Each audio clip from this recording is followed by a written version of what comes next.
Coming to you from the award-winning Final Third Cigar and Whiskey Lounge, PCA's 2024 Best of Leaf Midwest Cigar Bar, Indiana's exclusive Aladino Cigar Lounge, it's the Final Third Podcast.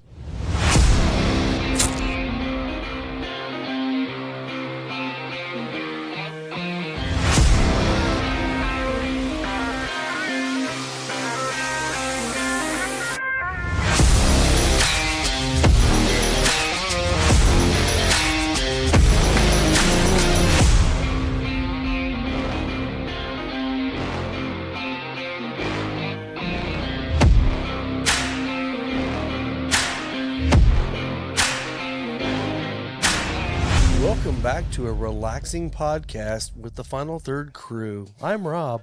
And I'm Scott. I'm floored. It is an absolutely gorgeous day here in Ingalls, Indiana. Today. About as good as you could get. Oh Yeah. my gosh. I mean, this is perfect. It's about it's 70 degrees right now, sunny, no humidity, just perfect. So On the patio you know, today. this might be our OnlyFans episode where we just sit back and smoke and stare at each other. I was going to say, I mean, look, Mike got paid last night. I got laid this morning. Dang, and like nice. it's a beautiful day. This Nice. just It's a can't beautiful get day. any better. And my food was Yeah. late this morning, so that was great. Well, man, you know, 2 out of 3, 3 out of 4, whatever. It's not bad. Yeah. It's not bad. Rob's we're- coming we're up doing short all right. then.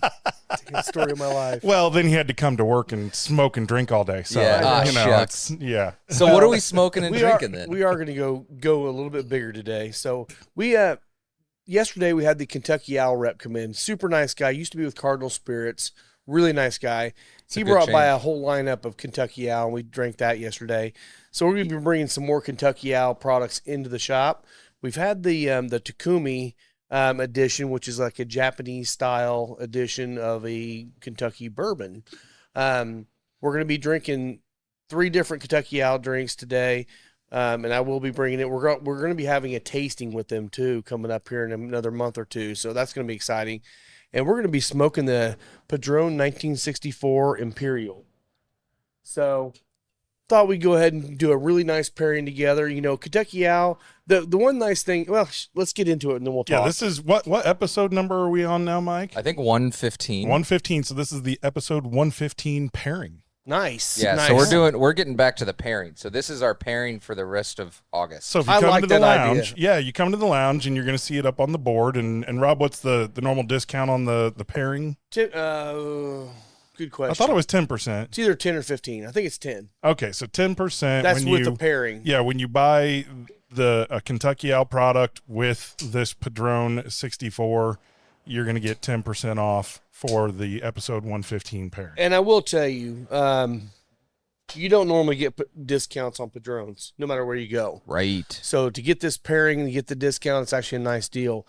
So what we're going to start with today on drinking is this is the Wise Man. So you probably don't know this, and if you do, you're way more in the know than I was. The Wise Man is their lowest end offering from Kentucky Owl. It's I think it's 3 or 4 years. I don't know if it actually says on here or not. It does not. But it's 90.8 proof bourbon, straight bourbon. It's a little lighter. It's a little bit brighter than the other products, but honestly, for a lower end offering for them, it's actually really nice. So I think you guys are going to enjoy it. Yeah, it's a cheaper offering from them. Yeah, which it's is much nice. cheaper, and that was one of the things that he talked about pretty heavily. He said that he came on from Cardinal Spirits, and he had a lot of opinions on obviously what they were doing at Cardinal and things that they could do better maybe at Kentucky Owl, and he's actually got them to decrease their prices going into the next quarter. So you're going to be seeing a lot of the Kentucky Owl products that used to be 160 range, maybe coming in closer to that 120 range. That's nice because that definitely makes it more accessible. It There's does. something about getting over that 120 mark where you start going, man, boy, I agree. That's kind of tough to justify, right? I mean, you look at like Peerless, and they tend to run up in that 119, 120 range, and that's quite a stretch. Yeah. But seeing them come down to that price point, I think is good because they're really, really they're doing good stuff over there. They are, and I'll tell you, so this is the first one we're drinking, and then we've got the Confiscated, which is absolutely freaking delicious. and then the Takumi. So we'll be drinking all three of those today. These are all in that 120 to, or I guess probably 150 price range right now, but they are going to be 120. Not all of them. The first one's I think a $30, $40 bottle. MSRP says 60. 60? Okay, Yeah. okay.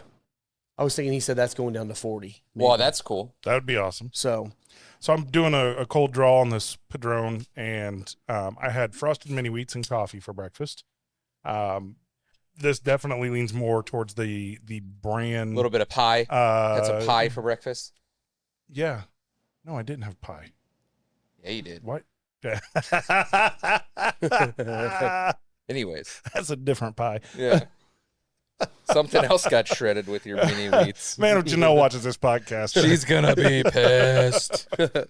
But I'm definitely getting some of the kind of Raisin Bran notes on the cold draw on this, which I just always love that. Well, and this does the nice Padron, you got that barnyard kind of thing going, which is nice. And you can actually taste it a little bit too. It's got that hay and yeah, a lot of hay. I mean, very, very, very light cocoa, but a little bit of cocoa, but hay mostly. Yeah, this is like going back in my cousin's barn. Her dad stores all his hay back there, and you walk back and says, "Yep, smell it's it." definitely predominantly hay for me. Yep. All right, let's get this thing lit. Oh, all right. Yeah. So the Wiseman stuff. This stuff is just like the others. Source whiskey. I think most of that comes from Bardstown bourbon. It does. And then the others say, I think it's a blend of 3, but the other 2 are undisclosed. Yes. And he was saying that basically they get most of their product, if not all of their products, from all the distilleries around Bardstown. Right. It's not just BBC. So it's still Kentucky. But it's, yeah. And, and you can taste it. There was one of them, and I can't remember which one it was that we tasted, that I'm saying, oh, I can taste the Heaven Hill in this. I can taste the Willet in this. It was just very weird to be able to taste the individual distilleries within a product. I could taste the Weller foolproof in this. I can taste the Willet. Yeah. I'm not bitter. It's Pappy. It's baby Pappy. So, it's funny because the whole Weller and all that stuff and how much fun we make of it. And then Will's down in South Carolina today. Yes. And it was his mom or his aunt. I don't remember who it was. One of his family members. The one that loves the special reserve. Loves Green Labels. Like, buy as much as you can. Yeah. So Will had to buy 9 bottles of Weller Special Reserve. Apparently you can't get that there. He said still it's didn't spend $100 out there. So. No, he did, but he shouldn't have. Yeah, I know. Yeah, he spent $800 for $24. I mean, yeah, I'm buying that shit all day because it is a good weeder mixer. I'm just not drinking it neat. Like I'm not a fan at all. I don't even drink it as a mixer. Look, if I'm going to go do some sort of, weeded bourbon for a mixer, I'm just going to get Makers. It's one of those where like everyone comes over to your house and somebody's like, "Oh my God, you have Weller." Yeah. I'm like, fucking go nuts. Dude. To me, it's like Blanton's. Yeah. I keep Blanton's on the shelf just for everybody else. Yeah. I still got I collected those for the letters, but like I never, I think I have 4 of them that are unopened still. You have all the letters? Yeah, I never hung them up. Like you do have all the letters? I do, yeah. Did you get your little stave or whatever they put them on from down there? I don't need that shit. I'm just gonna pound them into the wall. Dude, just get it. Pound them into the wall. Make him give you something for free. Come on, man. You bought all the freaking whiskey. I paid retail for them too when they were like $59. So you won the lottery. Yeah. Nice. Yeah, I did. Speaking of winning the lottery, Mikey last night pulled in $800 on one race. Fuck yeah! Out at Harrah's Hoosier Park. Oh, on what race? What race was it? The Dan Patch. The 31st edition. Yeah, $300,000 purse.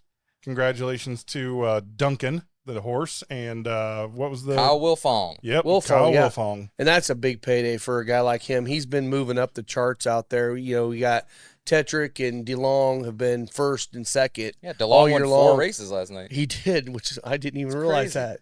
We've been going out there like pretty much every Tuesday, and it's been awesome. It has. It is so much fun. But Willifong, he's one that I've noticed a lot. Him and Oosting have been moving up the chain, and Willifong's been giving DeLong and Tetrick. Although Houston fucked me real good on the race after the one that I won because I was talking shit about his number 5 horse for being erratic. Killing it, and then suddenly got knocked down. But he ended up hitting 5th on the next one. Oosting did. I don't even want to hear your 14. Shit. You won $800. I lost 40. Yeah. So I won this $800 on the Dan Patch race.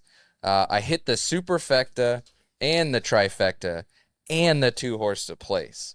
Yeah. So I boxed it. I didn't need to box it. It was 2, 3, You 7, had them 10. in order. I had them in order. Except it was a dead heat for second and third, so Yeah. you actually got it double Twice. paid Yeah. because you boxed it because Yeah. it paid both ways. So with the explain that. $42 to show for the number 2-horse because he won, Yeah. it was $807. So those of you that are not horse, racing fans, a dead heat means 2 of the horses finished dead tied. yeah, tied. Yeah. They could not tell who won that. So he picked a box, which means he picked 4 horses, and they could win in any order. Any Yeah, he order, bet as all long as the orders. all the orders. So since those 2 horses in the middle finished dead heat, he won not only on them in this order, but he won them in the every switch flipping the order. middle ones in Yeah. it too. So he ended up winning twice, Yeah. which is like the cheat code for And I thought horse you did the betting. trifecta too, I didn't did, you? yeah. You did, Yeah, yeah. So I Yeah. hit both on that one. So you got the first 3. So that's how you win. Oh, and you hit $800 both on bucks. that because it I was hit both second on and that third one, that was 'cause dead It was heat. still 2, 3, So you 7. hit basically a double trifecta, a double superfecta, and a you got a place. show. Or was it a It place was or a show. I'm sorry. It Show was on a the show 2-horse on on the Duncan. 2-horse, which Who won? won, which was still like a 15 to 1 odd. So like that was like $42 or something. You Well- know, we've been very fortunate. They sponsor us. We sponsor them. And it's been so much fun going out there. If you get a chance, I know we got it on the commercial and everything, but Gotta go check it out, man. and It's a good don't time. just go once. That's the thing is like I Yeah. used to go like one time a year, and it was pretty much like bet the horses' names or look at the odds or you Yeah. know. No, you got to learn the You the go riders. like one day, 3 or 4 weeks in a row, and you start learning a little bit. And there's actually a lot to Yeah. it. It's You learn about the trainers and the drivers. Yeah. It's And really I will- no different than the any other owners. sport, right? You And I learn will about tell the you- players and the coaches and all that. If you're new to it, go out there and buy one of the programs. I think they're like $3. Yeah. I think it's 5 for color, 3 for non-color, whatever. No, Just they buy- just did the color on the special edition. Well, no, they do have 2 different do ones. they? The regular Oh, time too. I didn't At least know they got the cheat code on that one figured out. I think it's $2 to buy the black and white one. Okay. I'm like, all right. Enjoy live harness racing action at Harrah's Hoosier Park, Tuesday through Saturday through November 30th. First post on weeknights is 6:15 p.m. and 7 p.m. on Saturdays. Also enjoy the Hop Bebop concert series to go along with racing on Saturdays with local musical acts live from the Hop Outdoor Recreational Area from 7 to 10 p.m. Admission is free. Harrah's Hoosier Park, premier gaming in the heart of the Midwest. All right, it's train 30 at final third. This episode sponsored by CSX. Yes, Wouldn't that be some shit? that would be hilarious. What do you get? You get railroad fucking ties. That's what Yeah. you get. Exactly. All right, so So, definitely yeah. get out to the track if you get a chance. Yeah, and Enjoy it. Say hi to all our friends out there. absolutely, and get one of the programs, because if you get the program in the beginning of the program, it kind of teaches you how to bet and how to read the program a little bit. Now, obviously, you're going to learn more by doing it and talking to people that know what they're doing, but there's a lot of information in the front of each one of those programs, and it can, I mean, you take it home and study a little bit, you'll have a lot better idea of how to bet when you're out there, or how to just enjoy the racing. Yep. Yeah, and it breaks it down. Like there's a key in the front. There's a Yeah. key that There's breaks still a everything different down. understanding of like actually understanding what you're reading. than Right, just, right. Like, flipping pages back and forth. But that's you the gotta best do way to that. get started, I Yeah. think. Yeah. And Yeah, go, you gotta do go that. with a couple friends because that helps, right? You're each kind of investigating and trying to figure it out, and then you're asking questions, and people are googling shit, and Yep. you kind of figure it out. So go out there, have some drinks, have some cigars. And Well, and shout out to Gene, our man. He's Always hooks us up. he's definitely part of our crew. He's such a nice guy. One of our best friends out there, and he sets us up every time. We've got us a suite out there that we're hanging out in. If you're out there at the track especially on a Tuesday, Oh, yeah, you can look get a suite. look up in the suites and see if we're there, because a lot of times we're going to be there, and you can join us and have a cigar with us. So talking about the suites, we had an interesting discussion last night. We by the time everybody's watched this, they'll have hopefully made some comments on a possible Final Third membership. Hell yeah. Right? So we've been talking about that a little bit. Kind of like, hey, would getting a suite out there for members be something that would be a possibility? So let us know. Make sure and keep those comments coming in. Tell us what you think about a Final Third membership. Yeah, and, it's good for the first 1,500 people that sign up for the membership. Amen, brother. No, I'll tell you, man, that, I was never one that I thought I'd enjoy horse racing. I'm just not much of a gambler, except for I do. Shut up. Fuck you. Fuck you, Jobu. Dude, you're the one that texted us all at like 3 o'clock in the morning. I just won a superfecta an Australian horse race. And we're like, what the fuck are you doing? Dude? When Rob finds I something did. that he can like potentially win money on, I'm in. he's in. I'm Yes, in. yeah. But I am also one of those guys that if I go to the casino, I'm like, whatever. Yeah. You know, I don't have to. But, you know, the fun thing about horse racing is it's not just watching horses. It's going out Right. there and hanging out with friends Yes. and having some drinks. And, you know, if you're in the right area there, smoking a cigar, having a nice meal at the restaurant, whatever. But it's actually more of the culture around it and seeing the people that are in love with their game. You know, you got the trainers, you got the Amish group down there that are watching Yeah. the horses that they've raised. Yeah, and, German Baptist. and the German Amish. Baptist. Yeah. Yeah, but it's so cool to watch the entire aspect of it. And something really cool that we're going to be hopefully doing here in the next few weeks is we're going to be going out there and we're going to go out into the barn and hopefully talk to someone like DeLong, one of the drivers, a trainer, and really get the inside scoop on what's going on in the barns out there. So that'll give you guys a little bit better impression of what's really going on. But that's the stuff that makes me excited about it. Is I like to nerd out on it a little bit more than just Yeah, watching hell the yeah. horses run around the track. Well, and the No, great me thing is too. any activity that you can do while you're, having a bourbon and having a cigar matches in with the culture it's the final third culture, right? Yeah. So it's just kind of an extension, right? It's the next place you can go. And I can tell you, you take your own cigars in there, the drinks are not expensive. Like No. you would think they'd be crazy, but they've had Heaven Hill Bottle and Bond. They've had Larceny A124. We drank them out of that last more. night. They're getting more of They're- all of us. Yeah. Excellent. Now you say not expensive, but they're not 2-ounce pours. Mm-mm. no, They're no. like one-ish. Yeah. And I mean, bottled and bond is $20. look, if you're going But- out for an evening, I mean, let's Right. just say you're a beer You're at a drinker. fucking casino. I mean, Like, it could be 40. it could be. So- it could easily be 4. Yeah. Yeah. So Yeah. you go out there and you're like, okay, I'm gonna have a couple drinks. I hang out with my friends. To me, $2 bets. Yeah. It's a pretty cheap night. 13 races, that's $26, and maybe you make some of it back. Yep. Right? You're not paying a ticket price to get in, Jen was like, how much did you spend yesterday? I was like, $23. and you won over 800. I was like, fuck yeah. That Yep. worked out really nicely. Yep. I think But like the that's Elijah win. Craig toasted is $16. There you go. So like I did a The double Heaven Hill is pour only that $20 was, like- for the double. Is it for the double? So Yeah, then it's $10. Okay. Yeah, $10 a So pour then for the that's- Heaven Hill that's on bottle and par. bond. That's Okay. yeah. Yeah. I never Yeah, asked. the double's not. They just three, know it's we're not, getting you're doubles. getting, You're getting and maybe honestly, 3 look, ounces. I mean, they're free pouring that, so Yeah. no. Actually, they're doing it by the they do. jiggers They now. do, but Sometimes. They you ever usually- watch them? There's a little extra. Well, they do. Yeah. Then that's one it's thing. the They'll jigger they'll pour a dump little and heavy. Yeah. so Yep. you're getting a little extra. I mean, they're take care of the bartenders. do. They take care of you, and when they see that you're a regular in there, and they know you're not coming in there to be stupid or anything. You're just there to Yeah. have a good cigar. A Keep good bringing me drink, up and- for Woodford. Right. Yeah. Yeah. So the nose on this. What do you get on the nose on this? Mm. I'm liking the pairing between the cold draw originally off the 64 was that heavy hay note. I'm getting a little bit of grassy, maybe like rye on the nose on this, I'd definitely and it's say kind of sweet. I know. I kind of get a little lilac.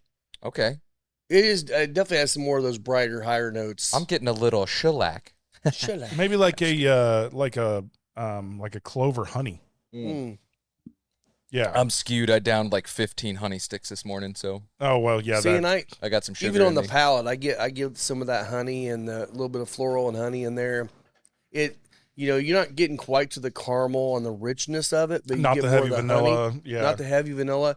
But it's a younger offering. on the you may palate, not get to that. Yeah, But it does not taste young No, it does not. at all. It tastes Maybe delicious. it's just because you said frosted mini wheats, is why I'm thinking cereal. Yeah. But I think I on can the see palate that. on this, it's like a not frosted mini wheats, more like a cornflake almost, where it's kind of like Yes. cereal-y, and but sweet. in sweet. Yeah. Yeah. And it has a really nice finish for. Frosted flakes. Yeah, there you go. you Something go. like a Frosted flakes. It's got yeah. a nice light sugary note. Yeah, to but it like the that's kinda Walmart a- brand, so it's like the Frosty Flakers. You can't say Frosted Flakes, right? So they're good Ish. because they're not great. So yeah, that's kind of where I'm at with this one, and the cigar is just kind of ramping up even on the first third here. Yeah. It's getting a little stronger. Well, and I will Yeah, say, it's once you definitely get getting into this punchy. cigar, Yeah. I'm really getting excited to get into that confiscated with this cigar. That was one of. I mean, even drinking on the $400 bottles he brought in. That one was holding up to the. And I think that bottles. one's like $69.99 No, or that something. one's on I think one? 120. Is it? Yeah. And I don't know why, but I keep getting thrown off so. a little bit here because every time I look up, I see a fucking pig on a roof over there. It's always our been next there. door neighbor. I know it's been there forever, but pig over on the music box. I'm like picking up, like, what the? Oh, right, the pig on top of the roof. Yeah. Let's look up retail for the next one because now I'm curious. Please do, because I'm pretty sure he said that was the 120. I'm not really sure how to now. spell confiscated. Apparently, according to It's my right Google here search. on the back of the bottle. Yeah, buddy. that's just so far away. I'm gonna move. Confiscated. Yeah, 125 in 2019. So That was so the that might original come one, down a so- little bit too. That's So not bad good. because the Takumi's what, like $199 or something? That one's like almost $200, isn't it? It might be. I don't Or it charge was that much for a on the pour. original. So let's talk about Kentucky Owl though. You know most of their backstory, right? Like the Deadman family. And Go ahead, because he told me a lot man, of it. Yeah. it's crazy. I totally forgot that like that's how they started. So Dixon Deadman, he started the 2XO brand in, how long has that been? 2020, 2021? So it's been like 3 or 4 years. It hasn't been that long. And that stuff's great. The 2XO stuff. We've had tastings with them. We've bought their bottles, which are very pricey. But they're all worth it. You know, $100 or more. His, what was it? Great grandfather started this in like 1880 or something. Something like that. Kentucky Owl. And then apparently, Prohibition started, and they took all the whiskey. It was like 250,000 gallons or some shit. And then Dixon reincarnated it in 2020 or 2021, whatever it was. So there's a really cool story with that too. So back in that day, they had a barn, and there's 2 stories that are circulated, and I think what it is it's 2 stories that come together. So one story is the barn that they lost 250,000 or whatever barrels in a barn fire. The other story is the Al Capone stole the barrels, took it to Chicago, and sold it underground during the Prohibition. I think, and so does Ryan, the Kentucky Owl rep. I think Al Capone stole the barrels and then set the fire, cover his ass, and then told him that it was the fire. Yeah. Yeah, but I'm sure he didn't steal 250,000 I'm barrels. sure he didn't. I'm sure he didn't. But he is. But Al Capone. he might have stole 5,000 and said, "Burn the rest of that shit down." He could have. He took one barrel and then. I'm gonna get into the confiscated. Get into it, man. Let me kill this one. You can get back in that nose. Yeah, actually, so get your nose deep in it, but then lift up towards the top of the glass, get away from it, and I'll tell you, it opens up some definite other notes. Well, that was something cool. Like a sweet fruit. Ryan, yeah, very much a sweet fruit. We had some different people in here, and one of the things Ryan was telling, which I totally agree with, and I know you guys know this, but maybe other people don't. When you're nosing your whiskey, you know, a lot of people, they close their mouth, get their nose and sniff really big. It's like, no, you keep your mouth open. You're really not sucking air through your nose. Yeah. Keep your mouth open. Keep your mouth open because you're going to get the olfactory sense. We need to play that video. I know you've seen that old YouTube video where it's like the guy, like the proper way to smell. Get in there. Hello. And then say, oh, hello. And then, how are you? How are you? I have not seen this. Oh, dude, it's fucking hilarious. Insert that in the podcast. It'll go right here. Yes, that's great. It's fucking hilarious. So I do know all those tasting thing, or the, you know, nosing it and getting the aroma and the mouth open versus the mouth closed. And, you know, you go to the low part of the glass, the high part of the glass, you get away from the glass, and there's a whole lot of different notes that you can get. And that's obviously just how the flavors dissipate into the air, right? Those lighter notes are going to be further away. The more you get into it, the ethanol hits.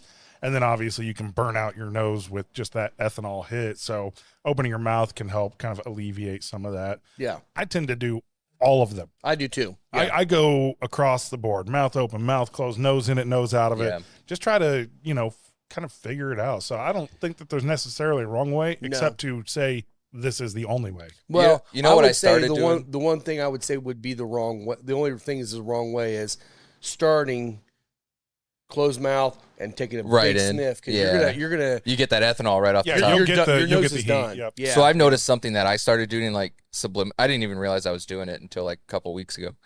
I smell the microphone. It smells like smoke. I'm not even kidding. It smells like smoke. Oh, it does smell So like it smells yeah. like cigars. Yeah, it does. So Wait. Yeah. so I kind of found myself doing that like with a glass. Hey, listeners, put the speaker right up next to your neck Yeah. and then Sound up. yeah, Joe Biden that shit.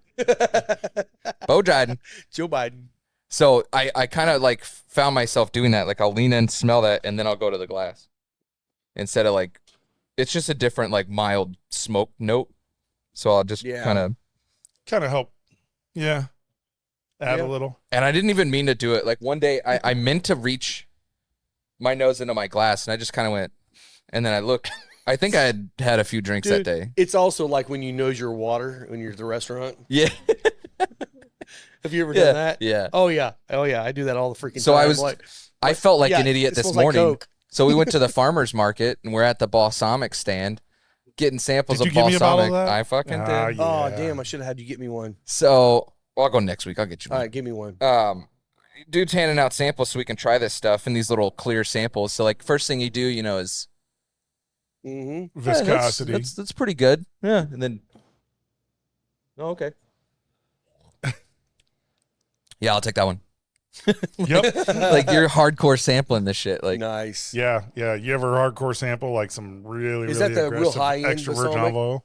it fucking better be. What's the name of it? Artesano's Oil and Spices. I think they're in Fishers. Is what no, style, Indianapolis. What style balsamic does it say on there? Estilo Finito di Modena. Yeah. Okay, I definitely want some. Yeah. Modena. It's thicker. That's the thing I like. That one's yours. Oh, thank you. There used to be a place over at Hamilton Town Center that was a spice and balsamic bar, and we used to get that. And they used to have some really, really high end shit. It was like $150, $200 for a small bottle like that. Right. We'd buy it once every that was once in a $20. while. And oh my God, it was literally like motor oil dripping drops. This is it. pretty viscous. Yeah. When you did that drizzle, like that would be good on like a caprese salad or something. That's what I was going to have today. I'm going to go get some tomatoes. Try that out. Yeah. Cause it was a little thicker. And I think I still cup. have some leftover Brussels sprouts from yesterday. Oh dude, that would be that's killer perfect. on those Brussels. Yeah. So, Did cause take I know long you to said get you the didn't food. want to reduce it. So I don't mind reducing it. you It's have like an if it's a option to cheap not. one, but this one, when you get a good one, Yeah. you don't have to, right? Right. It's when you're using the cheap, whatever at the grocery for $6. Yeah. You got to reduce it to thicken it up some and concentrate those flavors, but that's fine. The only issue is your whole damn house smells like vinegar, Yeah. right? Yeah. It's that really, really pungent. That's but cool. The dogs pee everywhere. It smells like vinegar all over my house. I just do whatever I want to. Yeah. There you go. Yeah, All I right. guess that's a thing. All right, so get into the Yeah. Here, move that confiscated. back so I don't knock it over. I don't want to this? fuck up your bottle. Yeah, I'll put it back over here. Actually, Bing, There bing, we go. Bing, bing. yeah. I broke a Glen yesterday. Here? Really? No, at home. Oh, Why? I was cleaning. apparently you got a little aggressive on that cleaning, huh? What are you doing to your Glens that you feel like you got to be that aggressive, Mike? Shit, it was just sitting on the edge of the shelf, and like I was on the top shelf, and I was like, surely I'm not gonna knock anything off, and I fucking did. Of course you did. And Just- don't call yourself Shirley. That Glenn, I'll say that Glenn said, "Don't call me Shirley." Yeah. To the point to where like I don't even know which one it was. There was so many little pieces I couldn't even tell what the etching was on it. Like Yeah. there was just a little bit left. But So Well, I think that this has very similar aroma to the Wise Men, just a little more. richer. It's Yeah. richer. It's just deeper. I kind of like that consistency. I do too. The one thing I do get a little bit more on this one is I get a little bit more of that kind of caramely sweetness. Yep, that's you like a vanilla caramely said it sweetness before in I it, could. Yep. but not really like heavy, not super heavy. No, it's a light caramel. It is, but Yeah. you'll taste more of it. I think personally, I do. So this shit. cigar, the 64. So if you know the Padron line, they got the Anniversarios, they've got the all the anniversary series, the 26s, 64s, and the 1000 series. This is a 64. It's kind of the middle range on their prices. You're still talking $20 cigars. Yeah. But this one is a little bit less strength than the 26.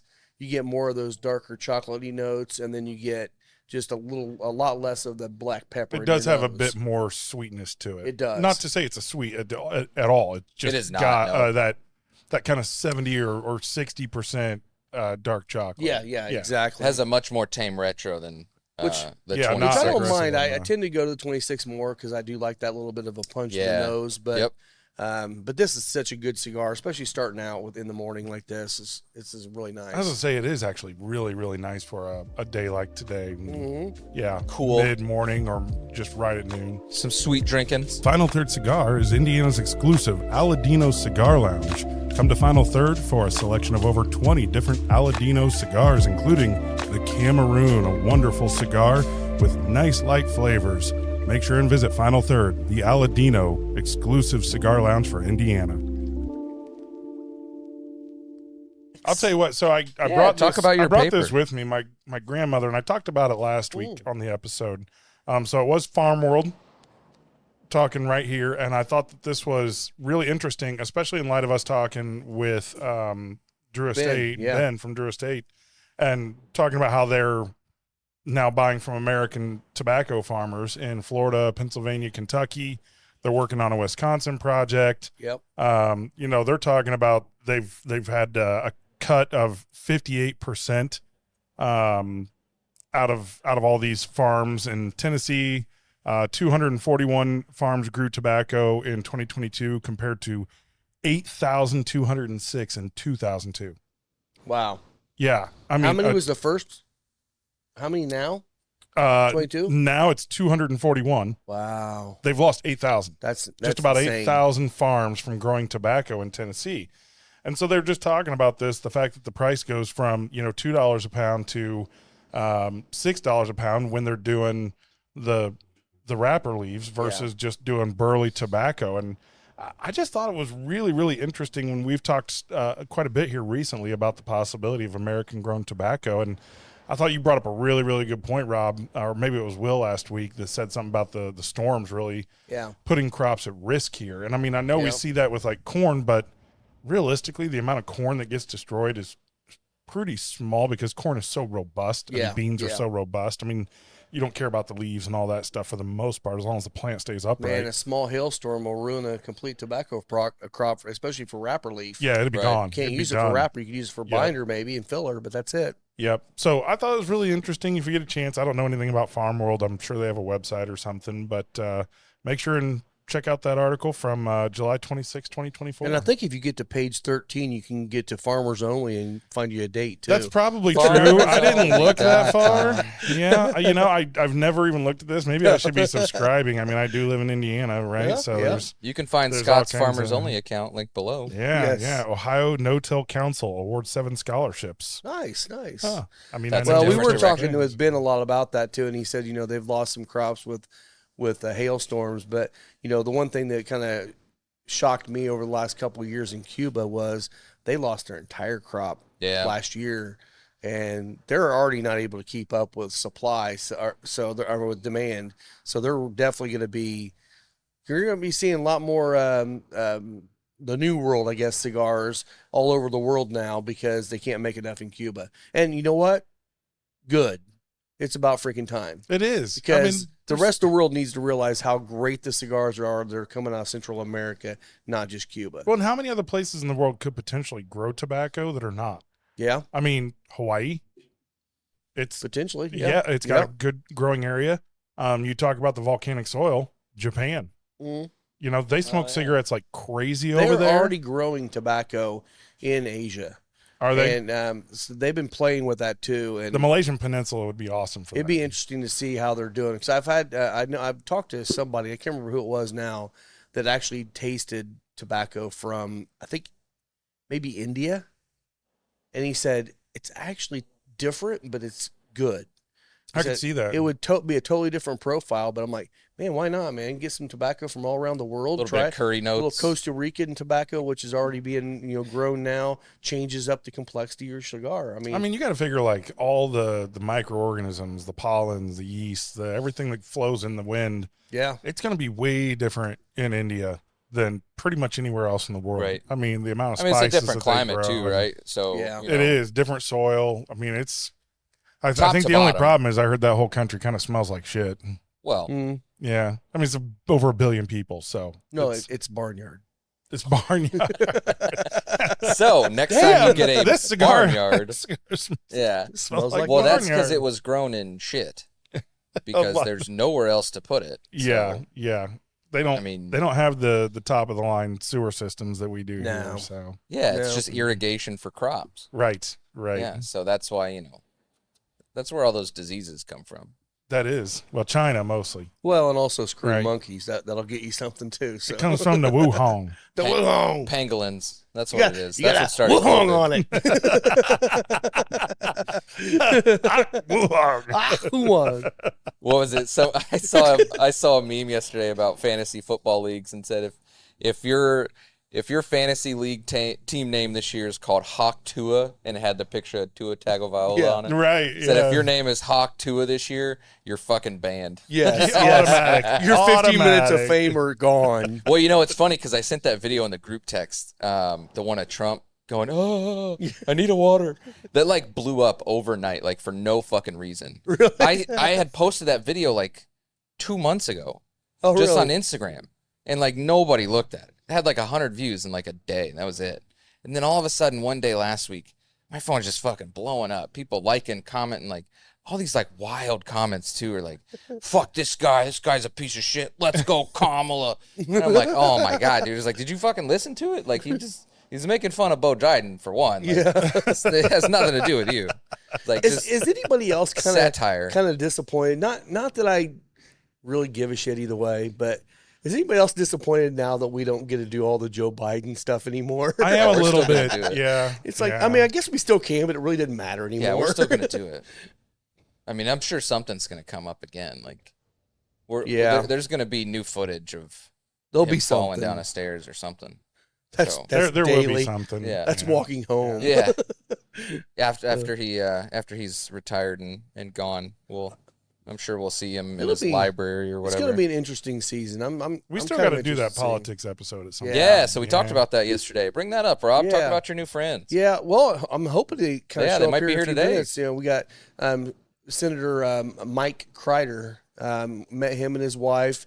Met a couple other legislators. Bob Cherry was there last night. Got to talk to them. So it was kind of cool to get to know them a little bit more.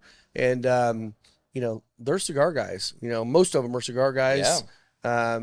And it's like get to know your. I'm going to actually finally get to meet our local legislator that covers our area. It's weird because Kreider's actually he covers Pendleton and Greenfield, but doesn't cover Ingalls. And there's another guy that covers Hancock County and Hamilton, but doesn't cover Ingalls. Yeah, that sounds And about it's right. like it's. What are you like mapped with like Henry County or something? I don't Like- know. I don't know. We'll I'm just waiting call to hear Nick back from it. Offerman and Leslie Nope. Yeah. We'll just get him out here. Well, I do know that there is, even though we're a heavy red state, there is a cross aisle group that is considered like the cigar group Yeah. within Well, the state government. That was also something else. I was talking to one of the gentlemen out there, which he's a lobbyist here in Indiana, but he does not lobby for tobacco. But he's getting me the information for the lady that does that, so I can get her out here. That would be a good one. We were be a Mike good and I were talking politics about one. is have her come Yeah. on the politics show and talk Yeah. a little bit about politics, but also talk about lobbying a little bit too. Yeah. And just what that really entails. Yeah, we'll get the inside scoop on Vermin Supreme and see where he's at in the polls this year. There you go. So yeah. I am already getting tired of all the political like texts Me I too, get, and God. emails. And, I mean, Kennedy texted me the other day. Really? And he was a really nice guy. Oh, he Yeah? is awesome. Yeah, asked me to donate, $20 and said click the link below. It's super easy. So, so how much did you give the Russians? $19.99 plus tax. Oh, they took that $800 I won yesterday. Actually, I watched this movie. I forget what it's on. I think it's on Amazon Prime called The Beekeeper. I haven't watched Statham? that Oh, yet. dude. Oh, it is badass. That is a great movie. It really was. Absolutely loved it. His neighbor, who's like super sweet lady, gets completely screwed by Swindled. Yeah. Yeah. Who was due the to main? whole- Who was the main actor? I haven't seen it yet. Oh, what besides Jason Statham?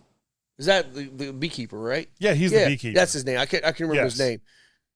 That was awesome. He's great. It's like, okay, how are you going to make a beekeeper a badass? Well, here you go, baby. And then the whole, like, they keep throwing in, like, these bee facts. And it's like, take out the queen. It's like they have a queen slayer in beehives. If the queen is leading the wrong way, then the queen slayer comes in and slays the queen and they get a new queen. Oh, dude. I was like, that shit is cool. It was. Yeah, Josh Hutcherson, he's awesome. Yeah, no. Is he the one that Nadiri. played PETA in the Hunger Games? Yeah. He's, that's he's right. awesome. He was in that. Yeah. Emmy Lampman. He was the bad guy. He was the bad guy. Yep. Yeah. Yeah. And he did a good job as the bad guy. There's some good names His kind in of this fuck one. off attitude is really, it plays. It did. Yeah.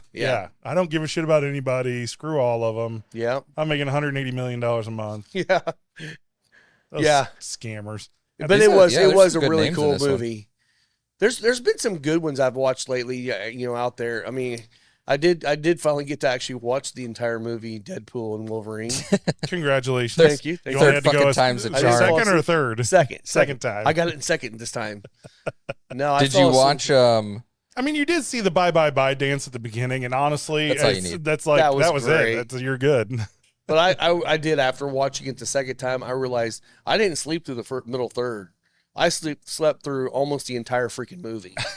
I bet I listened to first 10 minutes and maybe the last 5. And it's, The funny thing is, Dang. I've kept up as best I can with the Marvel shit, but I can't watch every single little side episode thing that they got No. going on. I've not watched. And so any you of watch Deadpool, and he's like, there's all these characters and references, Oh my and I'm like, God. I don't know what the fuck they're talking about, but it doesn't matter because it's so good of a movie. Oh. Like, just the interactions between Hugh Jackman and Ryan Reynolds is absolutely fantastic. It's hilarious, man. Ryan Reynolds, he's one of my favorite, comedians. Now, I'm calling he's not an actor, he's a comedian. Yeah, I mean, that guy is hilarious. What was it? The Green Hornet? Green Hornet? Lantern. Or Green Lantern. Lantern? Green yeah. Lantern was his. That was the one with the Chinese dude and Ryan Reynolds, wasn't it? No, I don't think he was a Chinese guy. I don't remember. No. Well, he was like the assistant with that like badass black car. Is that movie? See, I don't know this shit either. You're thinking of Iron Man. No, not fucking Iron Man. Yeah, because at the beginning No. of the Deadpool movie, he tries to No. become an Avenger, and It's either Green Hornet or Green Lantern. Green Hornet. There was a Green Hornet movie, but it was There was also a Green Lantern movie. yeah, that was Ryan Reynolds. Yeah, Okay. it had Yeah, and oh Blake no, Lively. it was Seth Oh, yeah. Rogen and Jay Cho. I do like the Blake at reference. Way fucking off Oh, there. yeah. way fucking off on that one. Yeah. It was Seth Rogen. It was the Green Hornet I was thinking of. Yeah, okay, so Green Yeah. Hornet. Yeah, that was Seth Rogen. Yeah, I fucking forgot. That He's movie a terrible was terrible. superhero. It was awful. Yeah. It was So not good at all. Well, and I wasn't sure about this when the Deadpool movie. I was thinking, whatever. I like Logan. I think he's a great character.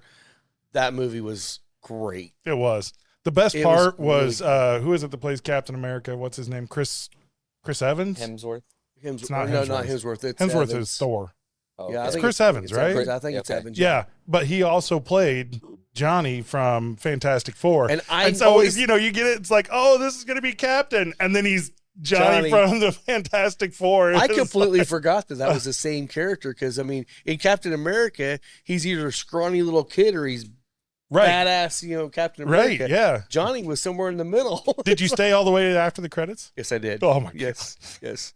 Yeah, he fell asleep again, but He memorized that. Chris Evans memorized that. Did he really? That whole monologue.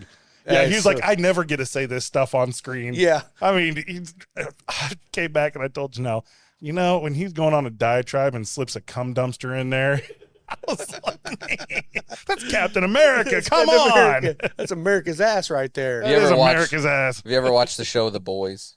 No, you were tried. talking. I think, was it you that was talking about it last Probably. night?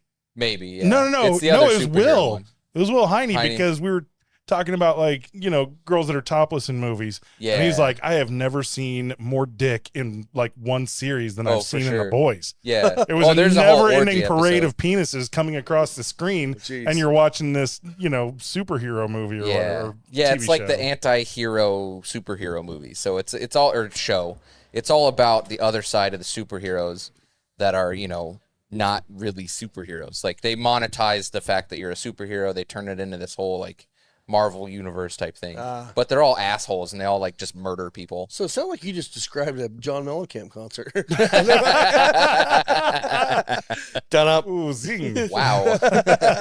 Please don't sue us. Johnny Cougar Mellenbush. Shit's getting live. Wasn't he dating Ashley Judd for a while after she split from Dario Franchitti? Is that when she put all her weight on? That'd be those two would be perfect together. I worked with Camp and Ashley Judd. Yep, I worked with her dad one time. with Ashley Judd's dad. Yeah. Yeah, he was a graphics operator That's during right. a I remember you ESPN talking about. You said game. he's a pretty nice guy. Yeah, right? he was nice. Yeah, I feel like she's He was probably nice. fine Yeah. if you just get around Ashley and she's around her family or something. She's probably a nice person. Yeah. But she comes off pretty fucking fake. Yeah. Oh, yeah, most of the time.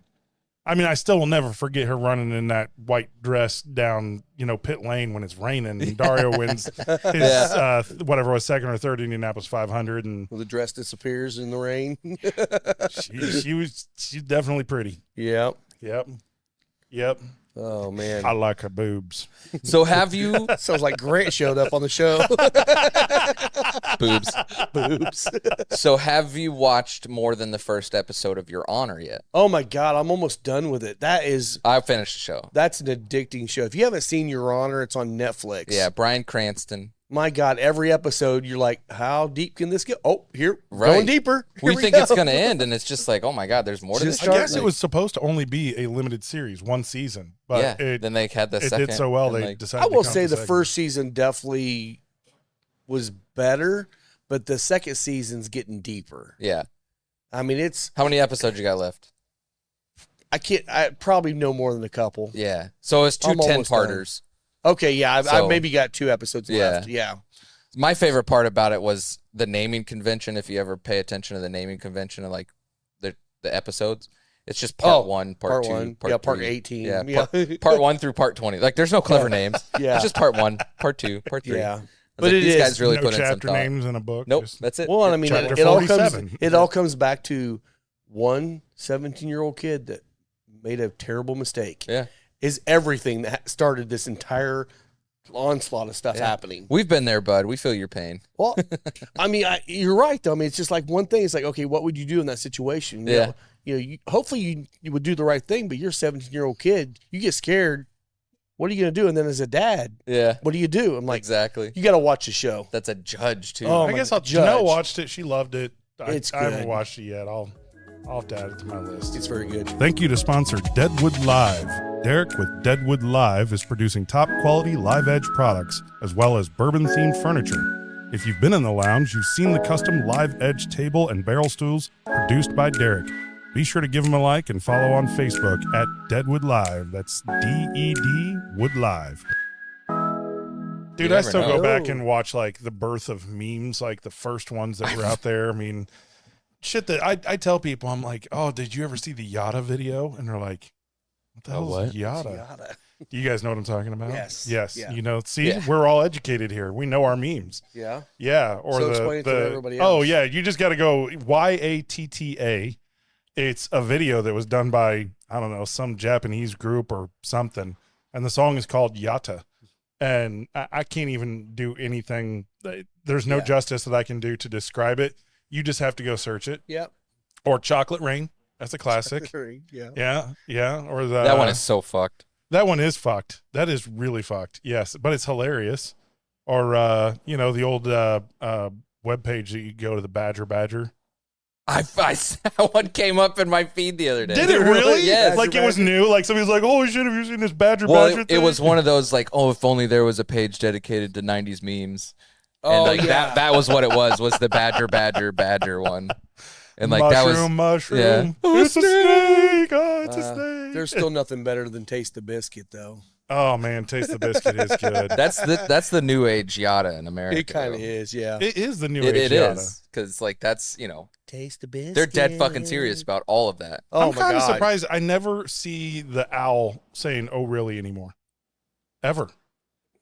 I mean, that was huge back in the day. I don't know if I remember that one. It just has an owl looking at you with like its head tilted, and it says ORLY. Huh. That's it. Oh really? Yeah, it was kind of bulletin board Oh based. yeah. I remember seeing and people would be like saying something, they post something really gifs. dumb. And somebody posts like, "Oh, really? Oh, really? Oh. Yeah. Would you look at it? Would you just Would look you at it? just look at it?" That's a classic. That is a classic.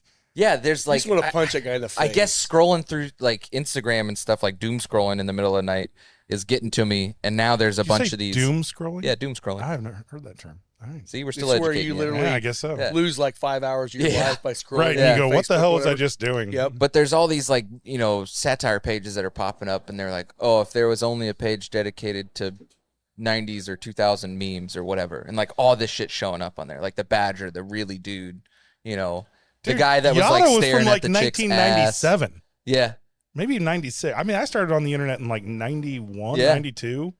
yeah. Yeah. I think my first computer was in 96. I think I was was like one of the first Macintosh computers. the first time I was on the internet was on Windows 3.11. Yeah, I don't Yeah. think we had internet. We had the computer, and we had like, what was it?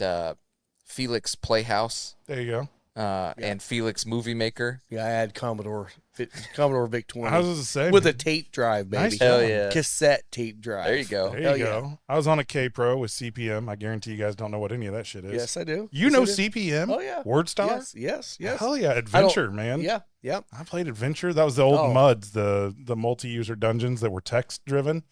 Yeah. And it was like you had to like walk, like you just put W. I'm going west. Yeah. W, enter. All And DOS based. You end up, you're in a field. yeah. You're surrounded by plants. It's pretty cool, man. Yeah, I grew up on Game Boys, so Yeah. Super NES and A little Sega and all younger. that shit. But Yeah. Nah, I'm original. Atari 2600, baby. Same. Yep. I had Yeah. that one. I mean, too. we had all the stuff. I guess they were like my dad's, but like we had Ataris and Regular Super Nintendos. and Nintendo, and then Super You ever Nintendo. played I can still beat Pitfall? Legend of Zelda in like 2 hours and 25 minutes. Oh, I think we still have that. Yeah. We have a to lot of this that day, shit. I can still tell you where every single heart is in the whole place. My favorite PC game, well, it was actually a Mac game, not PC, computer game, was Power Pete. Ooh. Do you remember that one? Or know what that I one don't is? think I ever played Power Pete. Okay, so it was a Macintosh game, and you can bootleg it on your phone now. And I rigged up an HP to do it, to read the Mac program. But the whole basis was this like army dudes running around capturing bunnies, like saving bunnies from, evil candy or some shit. I don't fucking know. It was weird. But like when we were kids, like we'd get sick or something. I don't know why, like bronchitis comes to mind. Like we're sitting at home with bronchitis, me and my brother. And like that's the shit that we're playing. It's like Felix Movie Maker and Power Pete. And you think video games will never get better. I know, right? Yeah. Yeah, in like 1998. Check out Hey, the square we used to have graphics on this one. household competitions for a game called Digger, not Dig Dug. Yeah. Digger. Dig Dug Digger. was well known. Yeah. But Digger was the remember lesser Digger. known. Yeah. I think that was on our multicade when we had one. Yeah, we used to play the shit out of that, and God, I remember, the Atari, the original Atari, all the games like Pitfall, Galaga, Speed Racer. Speed Race, all those different games. And each game was like, even back then, was like $20.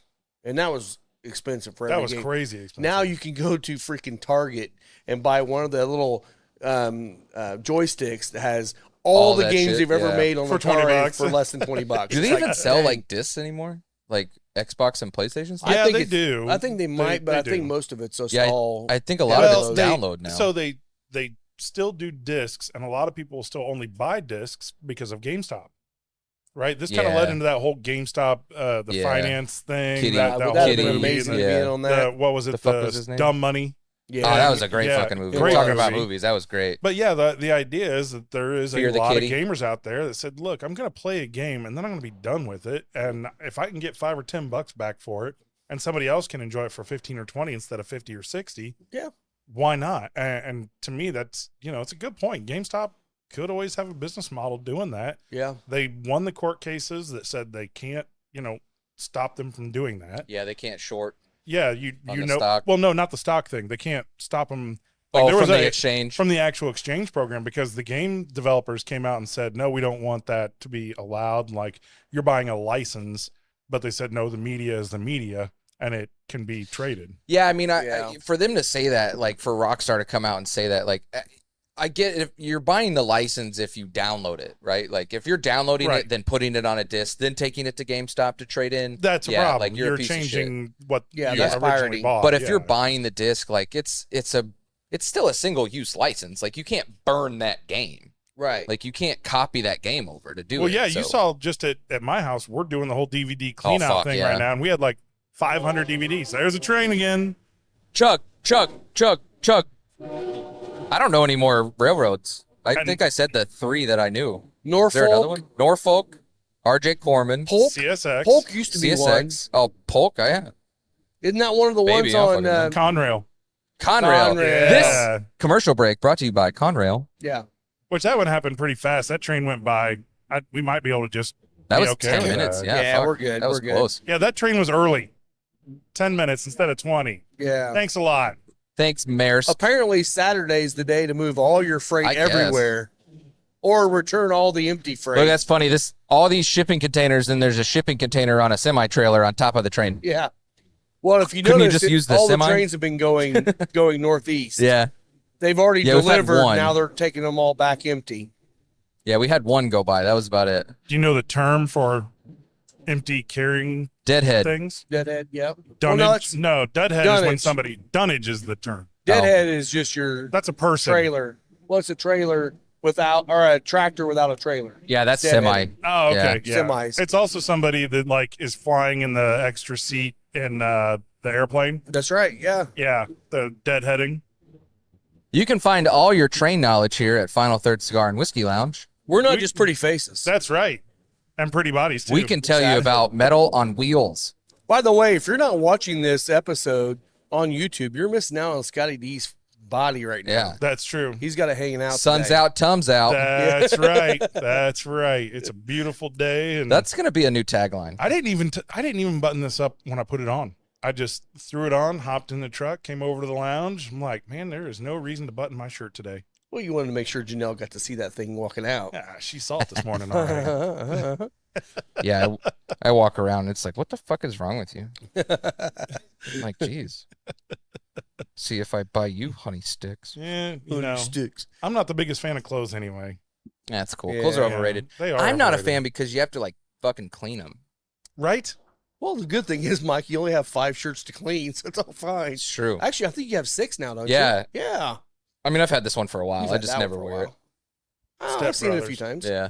Yeah, I've seen a couple times. Well, yeah, I added that hard truth one that I wore Uh-huh. last night. So, There you go. yeah. And I'm sure we'll end up with a Chattanooga one here soon. Hey, you just And- that's true. Talking about Chattanooga, Yeah. we are making a trip to Chattanooga next week. Yes. Is Uh, it that quick? Man. when this is well, going, when yes. this posts. Oh, yeah. Yeah, Yeah. so it will be next week. We are going to record with Chattanooga Whiskey. We're meeting with Tim, one of the owners. I should have wore. What hat am I wearing? What is this one? Aladino. Aladino. Shit, should have wore my Chattanooga one. I have my signed hat by Tim that I got at the Parks Place pub event when I was still a member of IBC. Scratch that from the record. Yeah, Tim, set us That up. water's refreshing. Nice. Nice. Well, Dr. J actually hooked us up with their marketing people because yeah. we were having some trouble getting in touch with them. Got in Dr. touch with J them, is the king Yeah. of Chattanooga. and he's Yeah. riding down with us. So Yeah. we're taking a trip. Janelle with no E's going. Jennifer with a P's going. We're all making the trip. So Yeah. It's gonna be a good time, man. stay It's gonna be a good tuned. trip. Yeah, we're getting the Airbnb for 2 days. So we're going down Sunday morning. We're gonna hang out Sunday night. We're gonna do the tours on Monday. Then we're gonna stay Monday night and have a good It's time. kind of and like then lollygag a home. little like test adventure for our. It's a Orange preview Beach. to Orange Beach, Yeah. which is happening in Yeah. October. October we'll be down in Orange Beach, Yeah. and we'll. I still got to reach out and talk to some of the folks at Floribama. Hopefully we can get out there and maybe do a little bit of recording and Roll Tide. yeah, all the time. I don't give a piss about nothing. Just roll tide. Go die. Yep, but that's going to be a good trip. We'll make sure and do some stuff from down there. Maybe Mm-hmm. Yeah, Well, so do this'll a be show nice, from the too. from the balcony. It'll be really Oh, yeah, nice for too because sure. Mike's working on a little bit more of a road gear for us, so that we can not have to take all this with us every time we go. the only real like issue, and it's not even really an issue, it's more of just like a quarrel, is that we're not going to have ears on a mobile setup. It's going to be a little more difficult to, because I only have one output. But we'll be close enough to each other we can hear each other, I Yeah. would think. I'm not worried about it. Yeah. We'll figure As it out. long as the microphones are great, that's fine. So If we got to take the gear, no big deal. Janelle and I are going down early. We'll be fine. Yeah. So we can take it. So my thoughts for Chattanooga actually was going to be to use one wireless lav with 4 receivers as in-ear monitors, all set up on the same frequency for listens from one output. Are we really talking about this on the show right now? Yeah. Yeah, people really want to hear about They want to hear about all the technology, They all the do. nerd shit that we have to do to make this work. exactly. They want to know. I want you to know how you can This do isn't this a on your own. podcast about how to start a podcast. Well, it's not a podcast about not starting your own podcast. Well, that's true. Exactly, yeah. That's true. If you can smoke a cigar while you're doing it, then I guess it is about it, right? Yeah, no shit. That's what we cover. That's on what here. every day should be And then about. after that, we have Rob already talked, and that's why we're drinking the Kentucky Owl, because we're going to do an event with him in September. Yeah. I'm excited for that. We'll have the day 20 out here something. soon. Yeah. I think it's 25th. Yeah, so that's going to be a good one. Now we didn't do a show for Heaven Hill, No, because, Jim couldn't get here early. and we didn't really talk about it either. We didn't talk about it last week. I don't think we've talked about it yet. Let's talk about it. Let's talk about it. So I know we're doing the Kentucky Owl today, but Heaven Hill brought out their Grain to Glass series. Yeah. They've got a wheated bourbon, a regular bourbon, and a rye. And it's, I think all 3 were They were new different. mash bills Yes. compared to what they Yes. normally do. They worked with Beck's Hybrids, right? Yep. Yep. It's a local seed company here in Atlanta, Indiana. Yep. And I got to say, they were all. Shout out to JC. Absolutely. Shout out to JC. And I thought that they were all completely unique. They were not Mhm. the traditional Heaven Hill products. You could still, taste some of that Heaven Hill stuff that you're used to. Yeah. In the straight bourbon, especially. Yeah. Yes, for sure. And kind of looking back on it and thinking through, I honestly feel like the straight bourbon might actually be my favorite. Wow. Okay. Hot take. Yeah, I know, right? Nobody else was kind of Yeah. saying that. They were all It's a little interested in unimpressive. like the wheat they thought was The wheater's the Really one that good. surprised me the most. right. And we've been surprised by wheats a lot lately. And I will say, we actually had the one of the Larceny, one of the more, which Larceny? It was did the we have? B1, B524. 524. Yes. And I will tell you, man, the Heaven Hill Grain to Glass Beat that one out. killed it That killed wheat, the other one yeah. for me. I felt like it was way better than Larceny. So I tried to look it now, up. Wow. it was my palate, but I really did. I love that wheater. And I'm not trying to a remember. I wheater think guy. the Larceny actually had a light spearmint on the nose It did. that I really liked. And that may have been why I didn't like it as much. Could be. Yeah. Not a mentor. yeah. But I got to text Jim because I told him to ask what the wheat was that they were using. So in partnership with Beck's and Heaven Hill, the Peterson Farms is the one that grew all the crops. Yeah. Beck supplied the corn. As far as I know, everything else came from Peterson Farms. So yes, the I wheat think and the you're barley. right. Yep. Yeah, I did. And the rye. I was trying to find out what the wheat was. And if you look on Peterson Farms website on their Dow listing, the only thing they have listed is soft red winter wheat. Excuse me. But with that being said, the Beck 6158 is not listed on their stock on their site. Okay, so that but was they're a only special- growing that for Heaven Hill. Right. So this may not be soft red winter wheat then. It's just the only thing that they have listed on their website. Yeah. So it could have been something. Maybe it was a white. I don't know. Yeah, because what were we drinking that was the white That was winter whatever Will had brought for us. One of the Nancy Fraley batches. wheat? Yeah. Oh, that's right. Yeah, Yes. it was Yes. it was a white corn, White corn, and the white white winter winter wheat. wheat. Yep. Which was excellent. fantastic. It's just a little more mild than I am used to from like the winter wheat because I had never tried the Right. white. Right. Yeah. So I didn't get that out of the grain of glass wheat. So I'm thinking that that's still probably soft red Right. because it reminded me of some of the sweetness that the Ben Holiday has in it. That's Yep. So Yep. That's what I think. That's why I think it was the soft red because the soft red from Holiday was one of the first So ones good. I really, really enjoyed. has such a this- pungent flavor on it, and It it's just like does. it's so prominent in the Ben Holiday. And I know everyone Holiday's uses doing great stuff. everybody They are. uses soft red winter wheat now, but something about the Holiday mash that they're doing is just it sticks out a lot more to me in that one for sure. Mhm. Well, you're gonna have So- to go back and revisit that bourbon. I guess I The will. more I thought about I'll it, get a pour of it. and I was Yeah. like, man, I really think that the bourbon ended up being my Well, favorite. And I'll tell you, so another shout out to Gene, our boy again. he loved the rye, and he had a rye old fashioned with that. Yeah.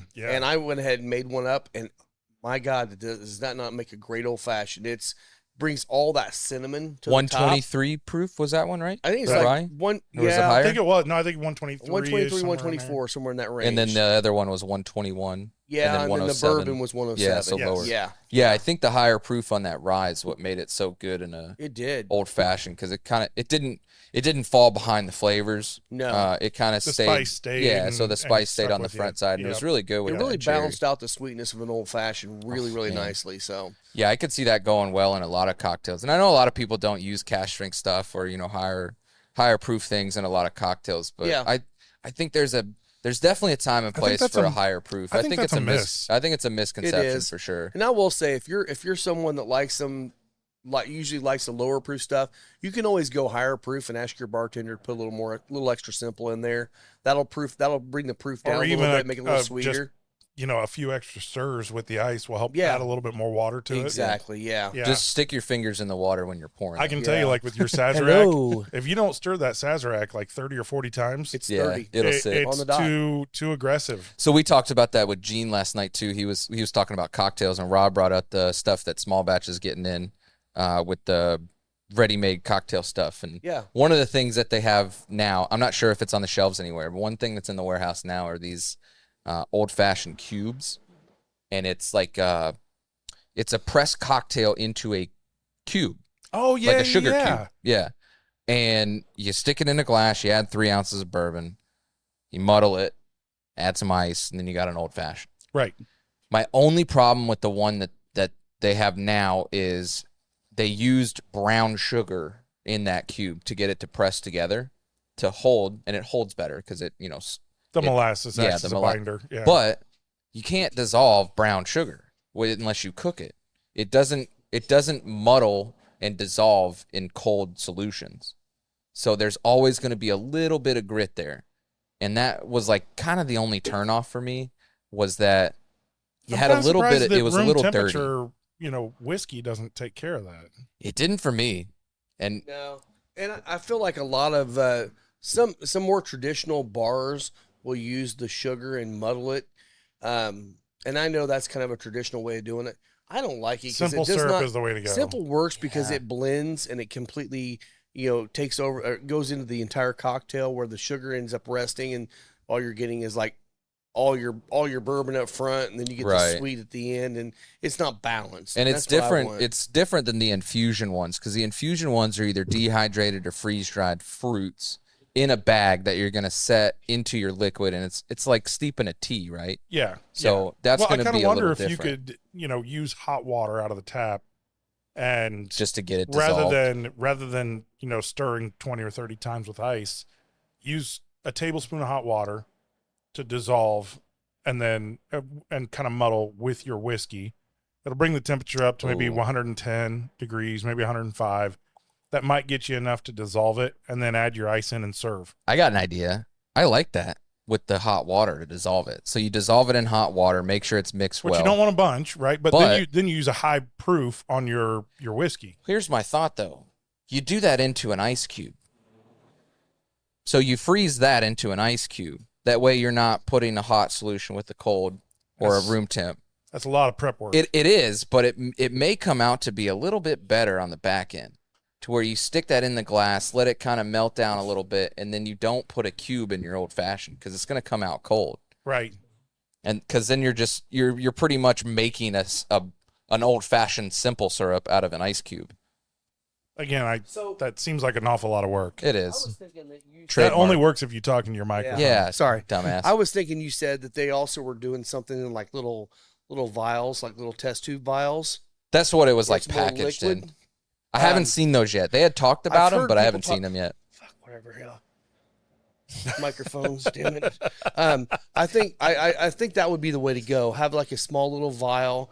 You pop it, pour it in your drink, stir it, and you're good to go. I Like think the little that'd be Mio way- squeezes. Yeah, something like Yeah. that. But just It's an just old one fashioned little- solution. Yeah, Yeah. I think that'd be a good way to go with it. I think you're right with the cubes, especially if We it's gotta brown play with it. sugar. Well, and Yeah. I think like a lot of that too is putting, and like you said, that's a lot of prep work. It's putting a lot more stress on the bartenders to do this stuff, and they're gonna hate doing that shit after a while. So Yeah, they will. I don't see It's this supposed to being be something easier, for a but- bartender. I think it's because I mean honestly, the there's home cocktail, there's exactly something to sell at a liquor store. or a place that like a festival. You're out there, you get your pour, you buy that, mix it yourself, go on your way. It could be a good way to do like batch cocktails too, in like a larger quantity. Like like 1 cube is going to be for 1 cocktail. So if you're trying to do like a batch of 10 or whatever, dump them in a vat, Yeah, muddle that That could shit, be easier, and then yeah, dump a bottle of liquor in it. So I'm at the very end of this cigar, and I just retroed it. yeah. Man, aggressive white pepper. Definitely not black. Definitely not crushed red. White pepper. Yeah. Really, really like. I mean, I'm about ready to be done with this. Yeah, me too. And it was nice, but woo, It gets a Kinda little made my- spicy, doesn't it? and my eyes kind of Yeah. water up just a little bit with that. I'm getting better at the retro. I think I ashed in my water. Good. Yeah, it's been a process, Well, a year-long process. I will say, and anybody out there that doesn't retro or is trying to figure out retroing or whatever, at some point what happens Losers. is your brain literally goes, you have a switch, and all of a sudden it's just like natural. But until you get to that point, it's tough. It's tough to is. make your brain take a little bit of smoke back, but not go down your throat and then push it out your nose. But once you get doing it, it's like sometimes now I just start smoking my cigar and everything's a retro. Yeah, I'm usually like, usually oh, first God. light too is like Oh, a I retro, always do like, the first light. I love that's always first the light. best. Yep.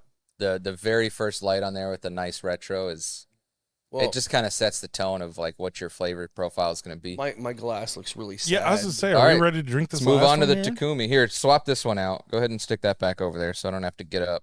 Which I really like this confiscated. It was good. I do too. That was good. It's a like little I said, light. We're gonna be getting some more of this, some of this stuff in here. The confiscated was at what proof? I think it was like 90.8. Yeah, 90. That's good. Yeah, Thank you, sir. 96.1 or 98.1, something like that. Yeah, So it was under 100. yeah. This one here, I believe, is a little higher. I'll look and see. Read it out. This one Tell us about it. They hit it. There it is. I thought that one was It's 100 around proof. 100 proof. Okay. Yeah. But not bottled at bond. Yeah, the higher dollar ones are the ones that go to the cast strength. I mean, higher. This one's retail is 150 ish, Yeah. right?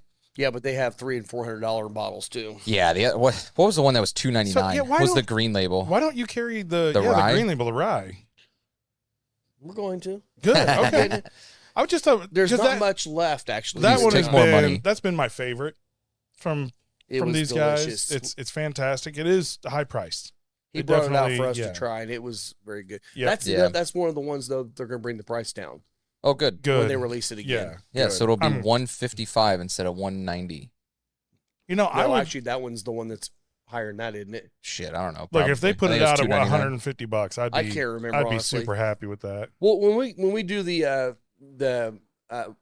Kentucky Owl episode, we'll actually talk a little bit more specifics about pricing and all that stuff with Ryan, so we can actually know exactly what it's going to be. Because Yeah, I don't see this around a whole lot here no, at like Elites or Total Wines. I know they're there, but it's one of those that I've never like looked for, I Right. guess, and I don't know why. Well, I guess I know why. For me, it's because I always know it's going to be super high priced, yeah, and I Maybe. kind of am like, I mean, I see it. They carry it at Kroger a lot. They got a lot of Kentucky Owl at Kroger. yeah, I think I see the Takumi around a you lot can at get the Meyer Takumi, too. you can get the regular bourbon, you can get the rye there. Now, I will say Yeah. Takumi is it's completely gone from the distribution side. Really? There's no more left. So Again- if you do see it in the wild and you do Yeah, like snag it, get it.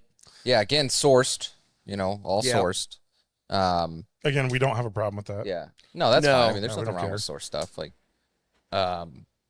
the other day we're touring the distillery for Old Commonwealth, and TJ Gamble was there. His name's Bruzel on YouTube. Look him up. He's a little more important than we are. No, he's not. Dude, we're His- super important. His 700,000 subscribers say differently. Do you know He who was we saying are? he was recording while I was recording, and he was like, "All you people out there that say, I don't like source whiskey. Well, guess what? That's how Van Winkle started. So go ahead and put a hashtag in the comments that says hashtag I'm a liar and I like good whiskey. That's- Like, fuck yeah. if it's good, drink it. Yeah. Who cares? I don't get the, oh, it's sourced. When people Yeah, say do that, shit, I'm just yeah. like, I don't know what your problem is. The cool thing about hearing a lot of these history stories and stuff as I'm going through filming with them is that, you know, back in like the 80s and 70s and 80s, like everything out there was like 16 to 20-year-old product. It wasn't 4-year, it wasn't 3-year, like it was 16 to 20-year-old. And then the shit. boom happened and it all got drank. Yeah.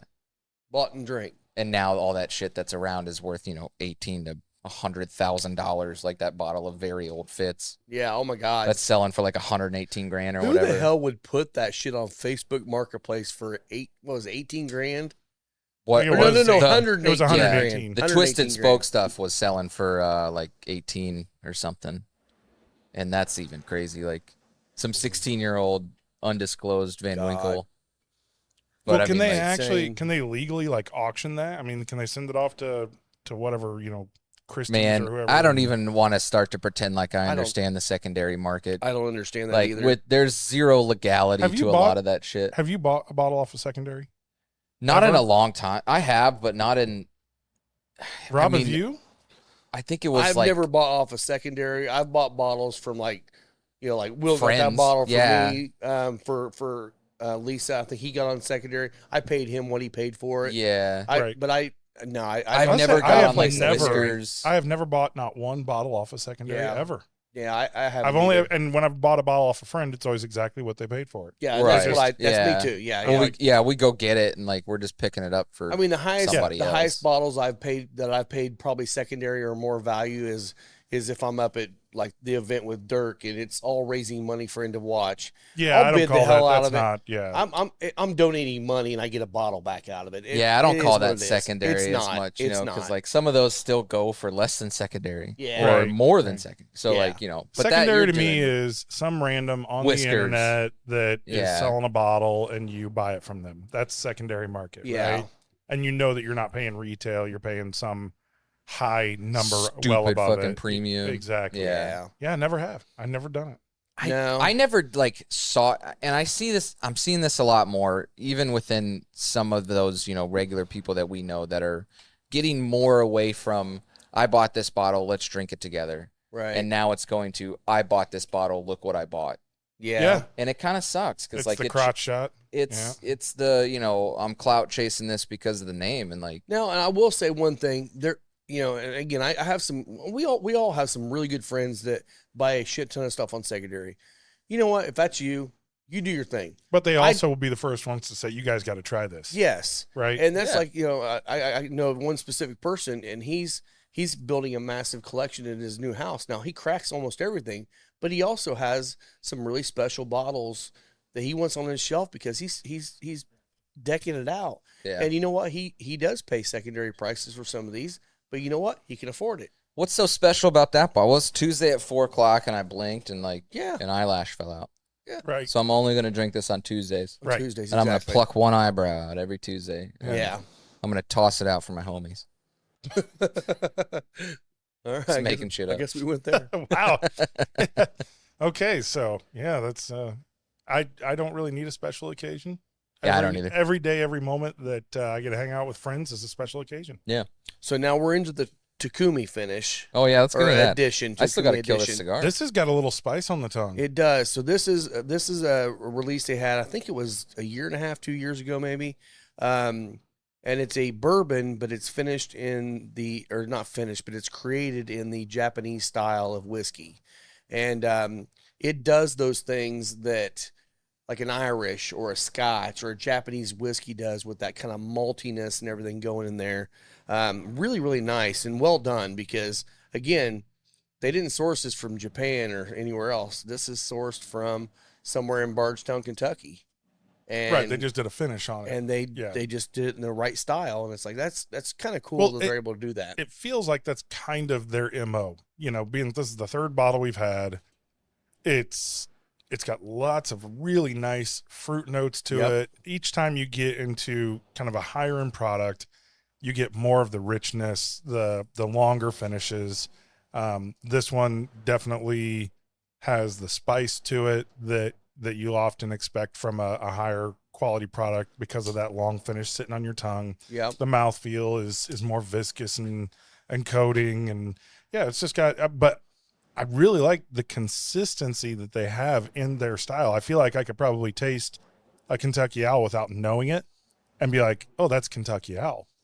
Yeah. They have a distinct profile for sure. Yeah, Throughout all of and them. to source and yet maintain that consistent profile Yeah. means that their blenders, their buyers are, they have a really nice, palate that they've worked hard to kind of develop and be able to go and find those things. I mean, how many barrels do you have to go through and taste or figure out, these different flavor elements that you're trying to pull together to get to this kind of product?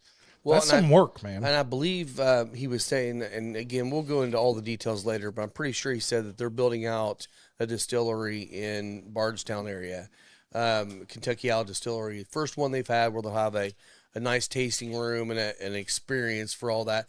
They have a big lake. They're talking about possibly doing like boat tours on the lake while you're drinking Kentucky Owl. But they're also starting to distill. So they are going to create some of their own product, even though they don't have to. Right. Like I kind of like that. I mean, like It gives them the ability to have guys flexibility, right? They can start creating some things that are going to fall in their profile, but that they couldn't produce from somebody else's distillate. And honestly, I mean, who wouldn't want to actually get into the distillation process after sourcing for a while? It's like you got the I wanna knowledge. try it. I want to do it. Yeah. I mean, that's why we talk about West Fork is them going into distilling their own stuff. Is their own stuff as good as some of their old stuff? Maybe not yet, but they're doing being it. the key word there. And some of their stuff for aging now is going to be really good. And I think that's pretty cool to be able to invest in that side of it as well. Yeah. And honestly, they're going to keep doing this. Why would they stop doing this? Yeah. And we'll talk about, like you said, we'll talk about more details when we do that episode with Ryan. And we'll talk more about who took over after Dixon Deadman, because there's a good story behind Maureen Robinson. He told us a lot of the story, and it'll be great to have him tell the whole story. Yeah, she started out in Glasgow doing stuff over there, so she's got a good history too. She was the first master blender, female master blender, period. And they're the ones that got her. I'm like, that's pretty awesome. Yeah, we'll talk more about that when, maybe we'll connect with her too and see if she can join. He talked about trying to get her to come up here for that event. So hopefully we can get her to come up. That'd be awesome. If not, maybe we'll just call her and see if she can give us some words or something. Yeah, get on Zoom. Just do a Zoom or something since I fucking pay for it now. So I heard, correct me if I'm wrong, but I thought I heard somebody say that Moondrops is going to be at Lucas Oil. Yeah, man. Mm-hmm. They're also doing tastings at the fair. Saw that. I heard that, but I haven't. I'm not confirmed it directly with Moondrops yet, so I'm not sure. Oh, they shared it. Did they share it? They shared it. Yeah, that was social media. They did a teaser for like a week, and they were like, "Big news coming, big news!" And then like now they're in. So they're at Pacers and Colts. Yeah, dang, good for them. Good for them. Yeah. That's great. I love it. I just want to know who's going to be at Fisher's Event Center. Yeah, me too. I saw the guys at the farmers market today handing out, business cards and stuff for the Fisher's Event Center. Nice. And they had a sign. They were like, "Ask us about employment opportunities." I was like, "I have one very specific question about employment. Who's crewing your shit?" Tupelo. I know. And I asked him. I was like, "Are the Tupelo guys like working with you?" He was like, "I don't even know who that is." I was like, "Cool. I'll call my people then." Do you work with Tupelo? Yeah, I do. Then I'm on their payroll with Then Jaws. you're already there. That's because we were talking to some guys that come in here that they know it's Tupelo doing all their broadcasting now. Right. Oh, shout out to Nick. Olson. Nick Olson. I wonder if he's helping out with their audio stuff. I got the feeling that he was. Yeah. With full stick. I did find out. So his company has been doing the, he works there. I don't think he's ownership, but they've been doing all of the replacement audio at IMS. Yeah. Oh, hell yeah. So they've been going through, and like a lot of the cabinets were good. They've been doing driver replacements and things like that. And for next year's race, for those of you that are in the infield will be complete with all new audio. Hell yeah. So that will be pretty Thanks awesome. To Force Tech and Nick Olson is the and Nick architect, pretty much huge IndyCar guy, huge Indy 500 guy. He did run the production side, ran the primary sound board for the 106th running. He's kind of a guy after my own heart in the sense that he said, I want to do it one time because it's the biggest single day sporting event in the world. Yeah. But I want to go to the race. and so he doesn't do it anymore. Yeah. He did it the one time, and now he still goes with his family. They got like 100 tickets in turn 4 or something, and they go out and do the race thing. Well, But- and also here's another thing that's coming up. Scotty D is going to be taking microphones and cameras into the pagoda and getting a tour. absolutely. So Yeah, they're going to give yeah. him, they're So gonna I'll give get him with a Nick tour and do that. we'll have the little microphones and do it from the iPhone. And Have you been in the pagoda? no, that's the Really? I know, right? I could take the tour. Fuck, I've been there. I know, dude. It's the only place on the entire track. I've been to every single suite. I mean, both like behind the stands, the ones that are on the track. I've been Oh, it's super cool. I've been in every single stand, turn 3, turn 4, turn 1, turn 2, all of them. The turn 2 suites, I've been in tons of times, and they're great. All for practices. I never do that stuff for race day because race day's the day when I go and do it my way, right? With my buddies. And but I've been every single place in that track except for the pagoda. The pagoda suites changing. are next level, dude. I've Yeah. heard. Next level, like private chef type. Oh, that's stuff. where you and Chef Kelsey. Well, was doing Chef stuff. Kelsey had a pop up with Andretti's yeah. trailer. Yeah. Oh, So like they had their own like Which they upped their trailer mobile game this year. They were shit. 2-story. those Yeah. pictures you showed of the trailer, I thought Oh, you guys dude, they're were in the insane. pagoda. No, yeah, right. they're Like it was huge. that freaking Yeah. nice. Andretti No, went all out. I They're think- definitely. Well, Andretti has a little money, I hear. Yeah, they do. yeah. I mean, obviously, Penske owning the track almost feels like he kind of felt like he needed to keep the team whole. like, well, just he couldn't go over the top. Andretti, Stay classy. Andretti can do Yeah. whatever they want because I'm sure that Roger looked at it and went, man, if I just kind of take this thing over, then it's just going to feel like it's not IndyCar, it's Penske car. Yeah. Right. And so Yeah. he's kind of trying to make sure that his team operates independently of himself because of conflicts of interest. And, it's still Penske all over the place, of course. But Andretti, yeah, Well, it takes they're great definitely gusto showing to it. do that too, right? Because when Penske took over, he obviously easily could have renamed it to Penske Motor Speedway or whatever. He but- honored it completely. yeah, he kept the history there and did that. Yeah, So he's good really on trying him. to make sure it stays. Yeah, And he's You done know, a as hell a- of a job. Yeah. with Oh, his the transition. facility is amazing. better than The it ever has investments been. they've made in audio and video, and IndyCar as a whole has been massively growing. So it's really exciting. They're running again. I think this week and I think tomorrow at East St. Louis, the worldwide technology race Yeah. at the Oval over there. I forget what they call that track, but another oval race. So. What was the guy's name in here again? The Nick kid- Olson. Nick. Yeah. So he's going to that race. Wasn't he? Yes, he's That's going what there. I thought he said he was going. Yeah, So yeah, he thought he might go ahead and just get a hotel in Bloomington, Illinois, which is like 2.5 hours away. 'Cause you know what? It's better than East St. Louis, baby. it's better than most of St. Louis. Yeah, I know this guy. I know St. him. Louis, get your shit together, okay? Seriously, your downtown kind of sucks. Like, it's dangerous. I It mean, all is. I loved going to the St. Louis Blues game. Okay, yeah. That's it was different. Yeah. the arena there for the Blues, and you can drink like at the bars And then you after the stay game's after, over. yeah. You stay there because there isn't anywhere else to go downtown. it's the only place safe to stay and drink. It is. It is. Yeah. So it's This a cool knuckle place. sandwich is a little stronger to me It than the is. 64. It Has is. a little It more definitely punch. is. Yep. Yeah. And it goes great with that Takumi. Yeah. That's why I went in there and grabbed this because I Yeah. thought that dark Sumatra might do something nice with the Yep. Takumi because I'm almost getting like a little bit of like coffee off the I could see off that the bourbon. dark roast. Yeah. Big time, yeah. Mm-hmm. Almost a little bitter. More but from not, the cigar, but not the. Yeah, I see what It's you're kind saying. of though, yeah. like together. If you take a puff, then take a sip, it gives that little like bitterness of like a dark roast. Which is really odd because a Japanese style finish. It's not typically towards that like roasty Yeah. flavor. It isn't. It makes me wonder what the underlying distillate was before. Undisclosed They- still. So like yeah. I don't Well, I don't know. just I mean sourcing, right? So what was it out of the barrel before they did their finish work on it? Because it Right. would have been, to me, it probably was pretty aggressive, and they had all those nice light over the top fruit notes well, that you get from a Japanese. I see what you're finish. saying with the coffee after taking the puff and the sip Yeah. because what it's doing is if you ever have a really really good bean and you roast it and you immediately make some coffee out of it, you get that kind of a dark red fruit kind of in the darkness of the coffee. That's what I'm getting Okay. is Yep. the fruity side of the dark Yeah. roast coffee. That's And my jam. It's really nice. Yeah. Really nice. High-end Yeah. coffee for sure. I Yes. just wish dark roast had more caffeine in it because I love the flavor Yeah. of dark roast, but Yep. I'm once with you roast it that long, it's just You've lost you most lose of a it. lot I've of pretty the much caffeine. switched to a medium roast for my just daily coffee just because of that. Oh, we It gives drink me like a- blonde, and, Do you? I like and blonde a lot, and that's why Yeah. we got the black and tan in Yeah. there because you got the blonde roast and the dark roast to kind of balance it out. They had a little bit. booth at the farmers market at Did they? Fisher's. Brick Yeah, House? Brick Nice. House did. Shout out those Yeah, boys. Got some coffee from them this morning. So Good. They're great people. I don't remember which one I got. It might have been that one. I don't remember. I just I've asked. been thinking about changing out my coffee situation. I've been Keurig for a long time just because of the convenience. And I'm the only one in my house that drinks coffee. Is it the Chanel K doesn't. cup? K-Cups. Okay, Yeah. so I have the Keurig Duo, Yeah. the one that has the K cup pods and the carafe. Okay. So we only use the carafe side of it. Interesting. So we just do drip, but I still have my percolator. Like Yeah.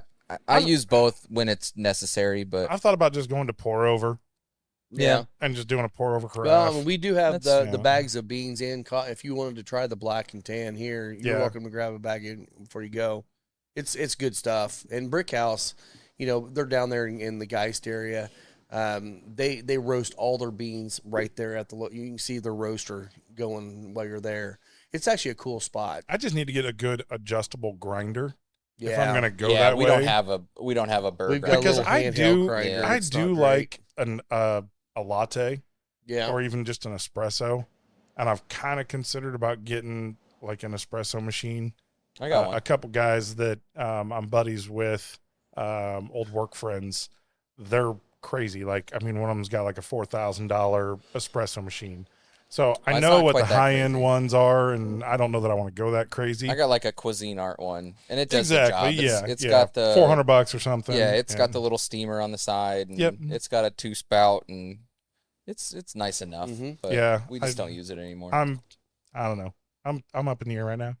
It's always good for dessert too, right? Like if you're Yeah. gonna go out there and have something like this knuckle sandwich, just like one shot of espresso and Yeah. maybe some coffee beans or something with it, like a chocolate coated coffee bean. Goes really good. Dude, I love Well, those. apparently not understanding just how much I drink also means when I get my blood panel done, they go, your liver numbers are a little high. We were making fun of him yesterday. We're like, we would never know if you're jaundicey. You just, I guess you're gonna turn purple, not yellow, because of your Isn't shave. that your kidneys? That's not your liver, is it? I don't fucking know. That's your kidneys, I think, yeah. I don't know shit about. Yeah, anatomy I'm of like, wild. well, like maybe kidneys instead right of now. doing that dessert cognac or that dessert 149 proof brandy, maybe I should just do an espresso instead. Or do them together. What would be bad? You need to hydrate. There's water in bourbon. There's a lot of water. There in is a lot bourbon. of water, Water but and it's bourbon. mostly water. Yeah. I mean, it's water and corn. Like, it's pretty much a salad with a side of water. Shot of espresso, shot of 149 proof brandy. I'm all natural, baby. It's coming from the earth, right? It's Like, vegan. It's got to be good. yeah, as long as it's not coming out of a monkey's ass, like, you're good. The vegans all say it's Dude, good. I would still try the monkey's ass coffee if I ever got it. If I could afford it, I would try it. That's how you're gonna. Come on, You're you gonna gotta bring try the next COVID strain You to gotta try it. the U.S. My brother-in-law Hoss, Screw the monkey. he's had Penguin shit. the back guano version. Has he Yeah. really? Yeah, he had it. What was his thoughts? He Was said it like, was awesome. Impressive. He said Yeah. it was really, really delicious. I think because and maybe it really is. I don't know. I don't have a palate for that type of I don't know what you call it. I guess exotic flavor, right. but I guess maybe it really is that good. But Oh, I I could just definitely don't get hunt into it. those exotic delicacies. I love yeah. trying everything I mean, different and weird. I don't I'll know. try I'll anything. I'll down some oysters. So take that shit with Yeah. a grain of salt, but or a grain of sand, or a grain of Yeah, whatever or it 2 or takes. 3. yeah. Or- Or I love oysters, so Yeah. I'm right with you. Yeah. I mean, I just but I don't know. I've never had chitlins. You ever really had chitlins? I have before? had chitlins. See that to me that's. I mean, I'll try it. Like if I Is that if your I end up taboo? having an opportunity at some point, I will try it. But I'm not like seeking. I've tried it. Chitlins. I wasn't a big fan of it. but Yeah, it I mean, was just fine. I'm like, when you say you got to clean the shit out of it, and you're not meaning that you have to clean it a lot, you have to clean the shit out of it. Yeah, I'm kind of like, man, I don't know, that's a next level. it's next level. That It's is like next It's level. like the brown runny shit out of a lobster or something. Yeah, Yeah. Yeah. Well, that's not hard to do. That's out of lobster and Crawfish and all that, And yeah. yeah. Well, you don't really do it out of crawfish. Yeah. much. I mean, Some you do. Suck that Yeah. shit. it'd be Most big of it just enough. peels out. But Most of it, yeah. yeah. But yeah, I got to clean my shrimp. I'm You used to got mud that. I vein. clean shrimp all the time. I don't have a problem with that. It's like Yeah. mud vein. So we're gonna do a food episode in Orange Beach. I've decided. We got Good. On our boil night or whatever cooking night that we have, we're doing an episode. You got to So- reach out so to if we're one of gonna- those bars and ask them, say, hey, can you guys set up a crawfish boil for us? And, they can sell it to the whole place, but maybe have it for a night where we can do it. October's a little tough. Yeah, but you can still get crawfish. You Is it busy usually in that can. area? No. Well, it's kind of weird. Orange Beach has a huge summer crowd, which seems weird because you're thinking Not so much Alabama, fall. it's hot as shit, Yeah. right? It's crazy. But people are coming from like Houston and Florida and coming north to Alabama where Not the so humidity is actually not quite as aggressive in Yeah. Alabama. I mean, it can be, but on the coast, it's nice. There's a great breeze always coming from the Gulf. I mean, there's always 20-mile-an-hour winds out there. And for them, they look at it and, okay, it's 105 degrees, but that's still not 110 back home, Yeah. wherever they're at. So they bring on all their crews for spring break, and they know that they're going to have to pay them for about a month while it's kind of slow between that March, April time frame. So May is pretty slow, but then a lot of schools are letting out a little bit earlier and going back a little bit earlier. So they're late May into really the 1st of September, they'll have all their summer staff. And I guess there's a huge, what is it, Bermuda and somewhere else, maybe Bahamas, Jamaica. come on, baby. Right. mama. They get Come on, tons of baby workers. mama is what you said. Yeah, the song. Yeah. Well, he said baby mama. There you go. But they have all these summer workers that come in. Well, in October, they're gone. So Mhm. we had, there's a pizza place that Little we less like than- there, and the 2 times that we went when it was in October, you were like, they'd say, yeah, it's about a 45-minute wait, and an hour and a half later, Yeah. right? Because they don't have people. Yeah. And Yeah. there's this or a fall break crowd that now goes down there. Now I think it's shrinking because the schools have started to shrink the fall break again, yeah. back to a week or even Yeah, 2 or from 3 two. days, Yeah. from being 2 weeks. So that crowd is kind of shrinking again. But yeah, you go in October and you kind of want to go out to dinner at like 4:00 in the afternoon so Yeah. that you're not waiting. Right. And it's not a matter of there's not room in the restaurants. There is. They just can't work fast enough because of the number of people. So we'll have Yeah, to okay. plan appropriately for that. But It's still honestly, great. It's an awesome time. When I'm on vacation, I don't give a don't shit. care. No. I'll have another drink or two. Exactly. and You go to the hang out with bar my friends and and yeah, hang out. that's That's the. I mean, it's not like this morning when I'm trying to eat my breakfast really fast. You And gotta I get here. it like and scarf it down in 2 minutes to try Yeah. to get here on time. Yeah, we talked about that busy the day. other day about me and Jen went to Nag's Head a couple years ago in October, in off season.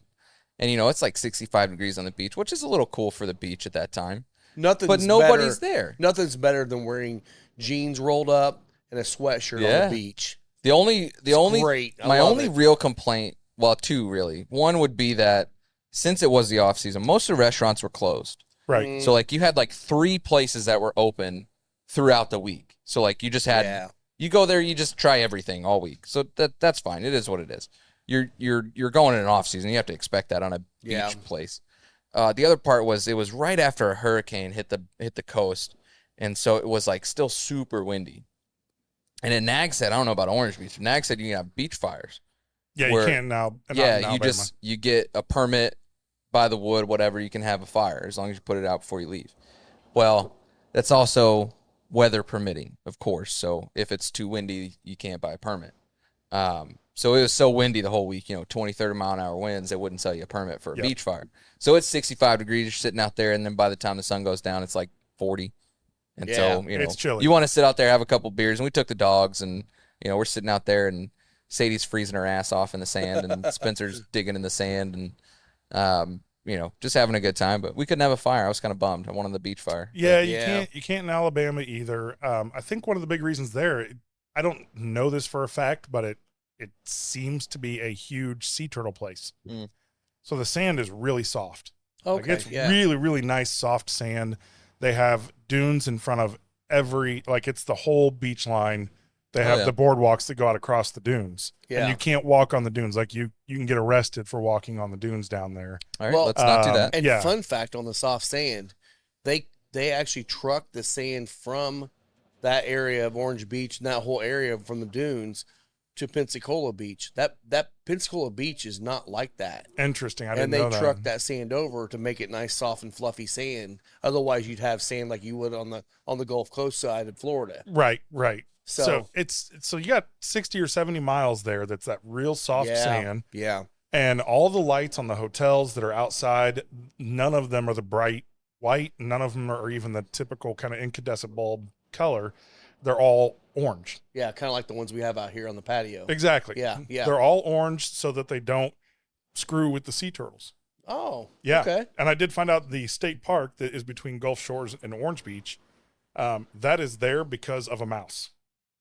So it's about 2 miles. Oh, yeah, you're right. And there is a Endangered mouse okay. that it carries the seeds for the sea oats, which Yeah. is like the plant that holds the dunes in. Yep. And so they actually have that there just for the purpose of maintaining for the mouse.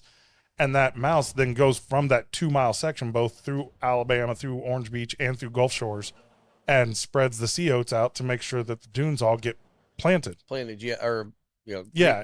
yeah. So, Vegetation. yep. So it was really interesting to hear kind of, the whole environmental aspect of that, Yeah. and understanding that's why they do what they do. I mean, that's why there's only 2 bars that are publicly accessible in Orange Beach that are actually on the beach, like bars. Not there's a couple other restaurants, but just bars. There's the Hampton Inn, their pool bar that is right there on the beach. Everything you see is right there, and that is public. Even though it's at a Okay. hotel, they let anybody come in. Okay. And then a new place, Coastal. And I forget, there's some famous person that invested in that. I mean, it's like $1 million restaurant. It just opened up 18 months ago. Great food, beautiful view, like right there, just looking over the ocean. Nice. Yeah, it's a really, really nice place. They said they have one of the biggest kitchens in North America. Oh, really? Yeah.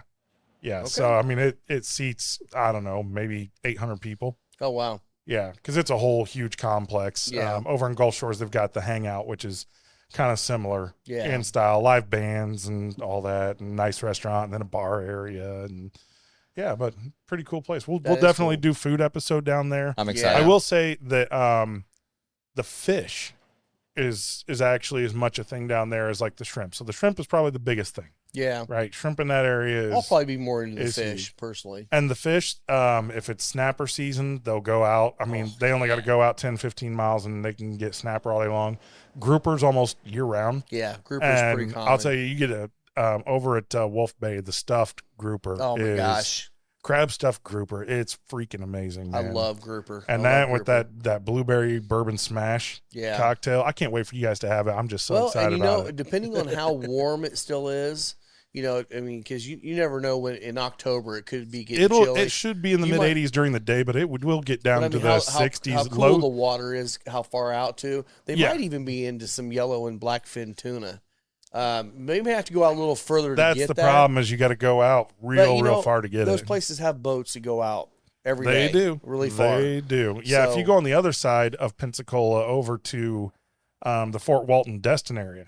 Yeah. We went to Fort Walton one year because That's a there was cool a place. hurricane that took out, just made things difficult. It wasn't bad enough to really like take everything out, but a lot of the hotels, like their pools were out of commission. And Yeah. so we changed and went to Fort Walton and met a group of guys that they go there in October every year for fall break for their kids. Kinda. It's more about those guys because they go out on the fishing pier and they catch Spanish mackerel. Oh, there you go. Yep. Yeah. So they always got wasabi and soy sauce with them. And the first one they catch, they're just chopping it up and having sushi while they fish the rest of the day. Tell you, Hell the yeah. weirdest thing I ever saw, because I love going fishing, and I've been out in the Gulf and caught a shit ton of red snapper and tuna and all that. There's a really cool. We went out on a pier, and I can't remember if it was on the Gulf side or the ocean side.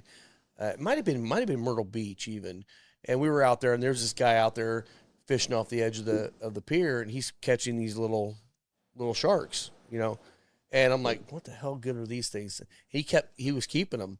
And he's like, oh yeah, I make a shark pasta salad. I'm like, no fucking way. He's like, I'll bring some back tomorrow if you want to try. I'm like, hell yeah. It was delicious. Huh. And I never thought of, little baby sharks or whatever the hell those little sharks are would taste good. Do baby shark do. But it was kind of cool to see. You just never know. I mean, seafood. Every species tastes different.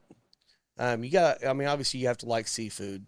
Lisa's not a seafood person. Yeah, but like salmon's different, right? Like salmon's fishy, but it's not like fishy like mackerel. It's and it's not. Yeah. So like, have you ever had conch before? Yeah, absolutely. It's definitely an acquired taste. I don't think I have. Can't say that I like it, but I don't not like it. It's kind of weird. Okay. But they have conch fillets. Actually, you didn't like conch in your mouth? Conch in my mouth. That'd be a good shirt. That would be a good one. I'm sure someplace has it. But there's a restaurant on the Alabama side, just over from Pensacola. I don't know if that's right close to Orange Beach or not, but they're known for their conch sandwiches. Like they do like a tenderloin, but out of conch. And so they use the shell for a burger. How do you bite it? Not the shell; it's just the meat. The meat. Come on, damn it! It's just a meat. So there is just a burger with you remind me of one other thing down there. So right, they got the fish, they got shrimp. Obviously, is their number one. Yeah. They also have fried crab claws. Yes. Oh shit! Yeah, I love that. They are stupid expensive. I've never had them, but so I'll good. have them. I'll have them when we're down there. Oh, they're delicious. They are so freaking good. On our nice night. Yeah. Obviously, I want seafood all the fucking time. Yes. But same. My problem going to some of these destination places is even like the nice restaurants. Some of the only seafood you can get is like fried. Yeah. I don't want a fried meal. Like, I want fresh. We see that's the seafood. difference. I want a seafood tower. See, that's the difference between people from the Midwest go over to like Myrtle Beach side. They're going to Calabash. Everything's fried. Yeah. And everyone thinks, oh, that's a seafood restaurant. No, it's not. Go to the more high end restaurants. The seafood tower will be. There's a couple restaurants down there that have seafood towers. You got to remember, a seafood tower, none of that seafood's going to come from down there except for the shrimp. Yeah. Not one bit of it. Well, because look, Gulf oysters are huge. Yeah. Right? They are not small, and honestly, I don't eat them raw anymore. They just East and West Coast oysters. Yeah, you got to go up to the cold water to be able to get them where they're a little bit more meaty. They'll have more briny. The ones in the Gulf, they're big, they're milky. Yeah. They're just not. Now they're awesome cooked. Put enough horseradish on it, you will never know. Well, that's true, but then what's the point? Get some of that red wine, yeah. But yeah, you down there, the cooked, not even fried. I'm just saying baked with all kinds of different toppings on them, right? You can get, what's the main one that everybody serves? Blue Point? No, not the oysters, the style. Rockefeller. Rockefeller. Thank you. Yes. So you got Rockefeller down there, but then you got like Cajun style. Yeah. Yeah, where they're got that's the way to go. All kinds of spice stuff in them, and they'll maybe put a little bit of the sausage that they have down there. Yeah, you go with the cooked oysters down there. So you gotta kind of think, am I going for local, right? And if I'm going for local, the biggest thing is the shrimp and the fish. Always go local. And you can get black and red fish there. Oh shit! Okay. Yeah. Oh yeah. Yeah. I mean, that sounds like you're 100 miles or maybe like 130 miles from New Orleans. So it's you get the black and red fish. It's awesome. So speaking of baked, I didn't get baked last night.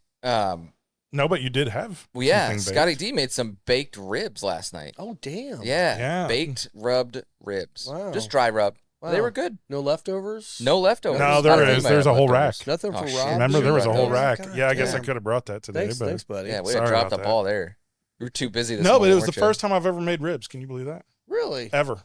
Huh. Yeah. Mr. Foodie himself. I will say one thing. I am shocked you don't have one of those badass smokers up behind your house. My brother-in-law does. I know you. I know. I buy the meat and give it to him. I don't need to sit up for 7 to 14 hours or whatever. I'll say that's my. He'll do it all day long, and I'm like, he makes amazing barbecue.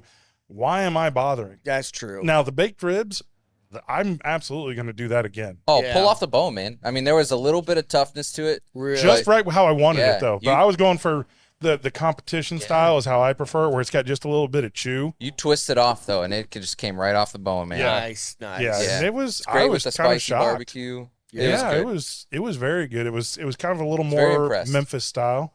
Okay. With the dry rub. Yeah. Yep. Yeah. No smoke, but I used smoked chipotle and smoked paprika, so yeah. The celery still got salt, some though. of that. the celery salt really set that shit off. I bet. That's such a prominent flavor in that, and it meshed really well with the spicy barbecue Yep. that he had. Nice. Yep. Had a So, touch of ginger in there as yeah, well. So Ooh. good. Yeah. Damn it. I know. Now we're I making know. you hungry. I am getting hungry. So we're gonna do more than one food episode throughout the year, apparently, because we have a That lot could of happen. ideas. Yeah, so. because our podcast is called Drink, Smoke, Eat.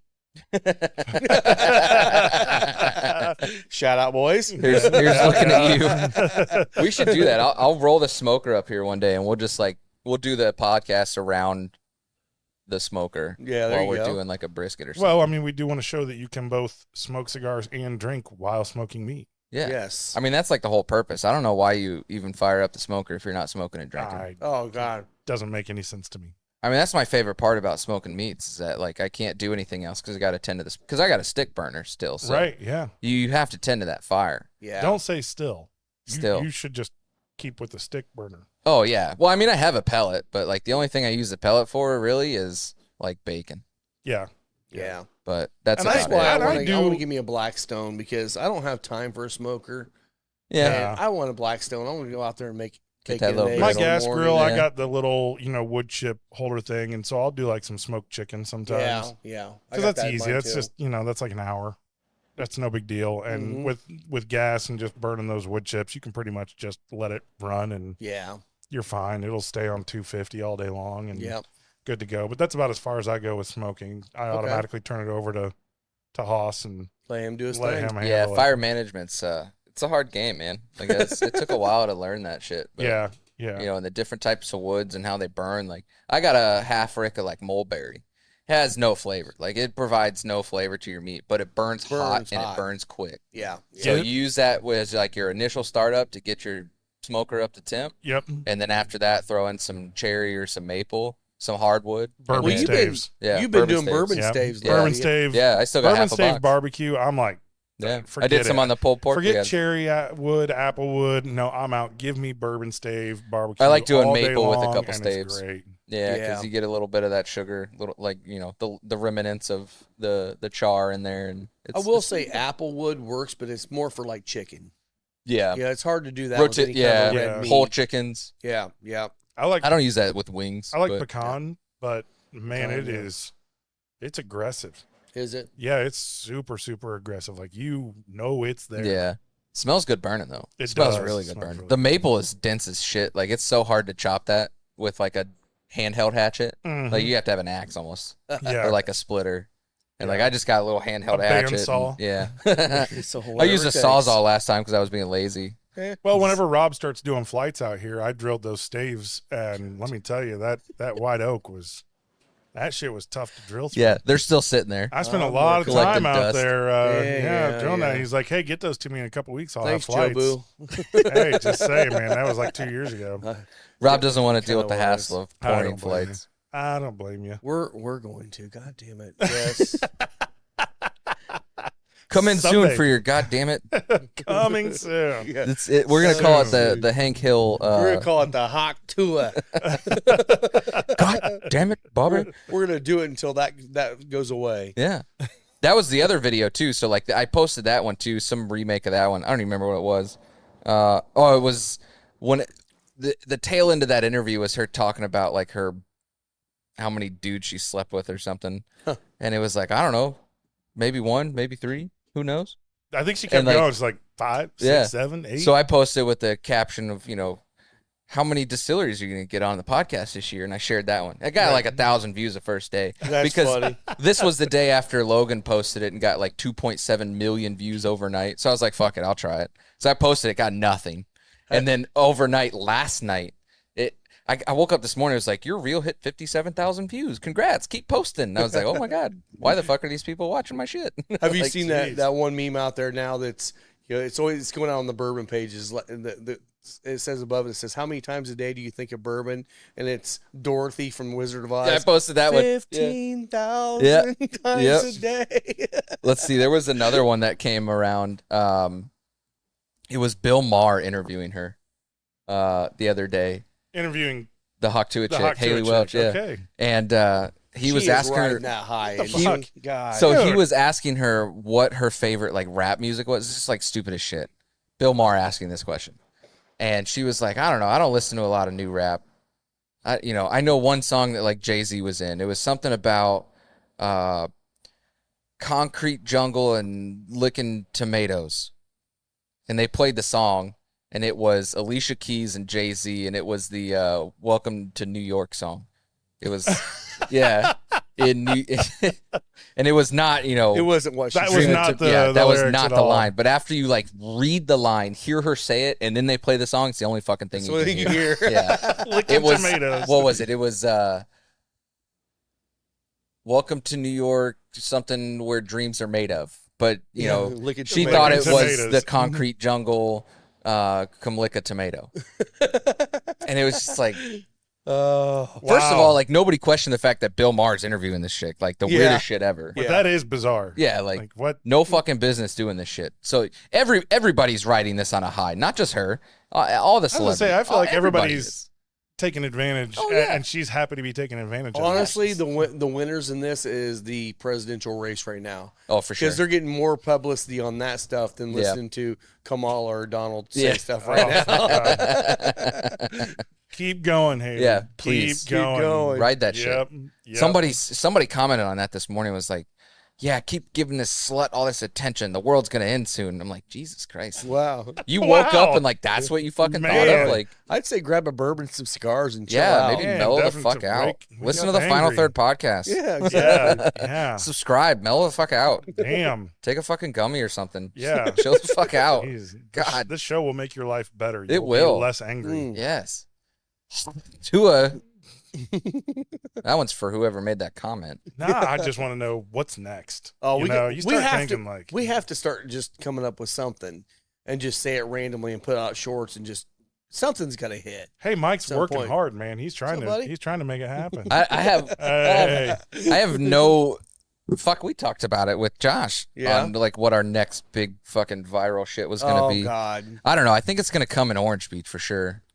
If there's a Yeah. place that could happen, that would certainly be the one. Yeah, maybe Chattanooga. Who knows? We're there for 2 days, so Yeah. we're gonna find some viral sensation or something. Maybe we'll run into you know, who is that fucking dude?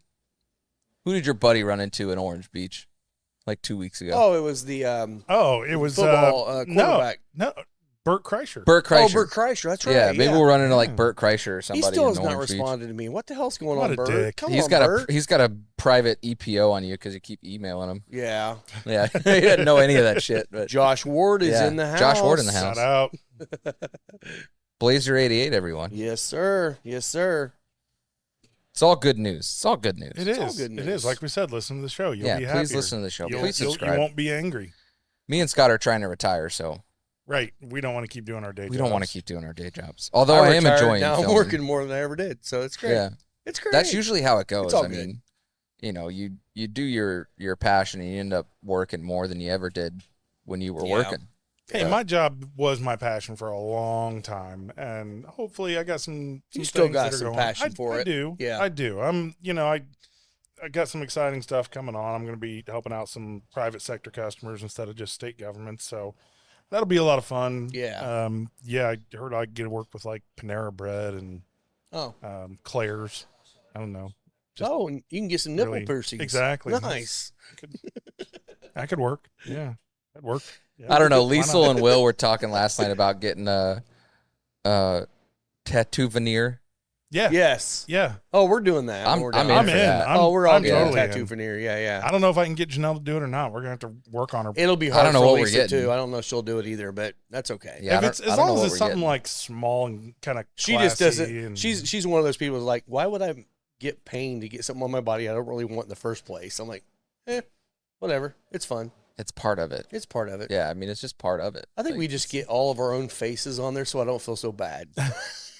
so it's not just your face on your Yeah. body. Yeah. we should Yeah. get somebody else's face. Some rando. So, Yeah, just so- like some oh, dude on the sidewalk or something. Find the homeless get my guy buddy that's on Win. the beach. My buddy Win, the Welsh bartender from Hampton There you Inn. go. There you go. Okay. Get his face. Yeah. Do a cartoon image of him and actually have that done. That'd be kind So of we fun. each Right. pick an artist, and we have to get that artist's face. Okay. or a fish. I want. don't know. I want I'll do a mullet. I want to do with dreads and Dude, a mullet's face not a bad tattoos. idea. Yeah, I'll do a mullet tattoo. Do a mullet with OBA across the top. Yeah. I think you need to grow the mullet back out. I mean, it's almost there. No, it's not. Hey, I've already got my IMS tattoo. Why don't I just turn myself into a walking billboard? I'll get Floribama. There yeah, you go. Checker flag on your chest. Shit, yeah. Yeah. Why not? get you a tattoo on the side of your arm that just says "Rent this space." Get you sponsorships for your That body. works. Yeah, You're gonna do 2 forearm tattoos. This one's My gonna body say, is for sale, I don't give a piss about nothing. nothing. right? And then Nothing. roll tide on your chest. Roll Tide.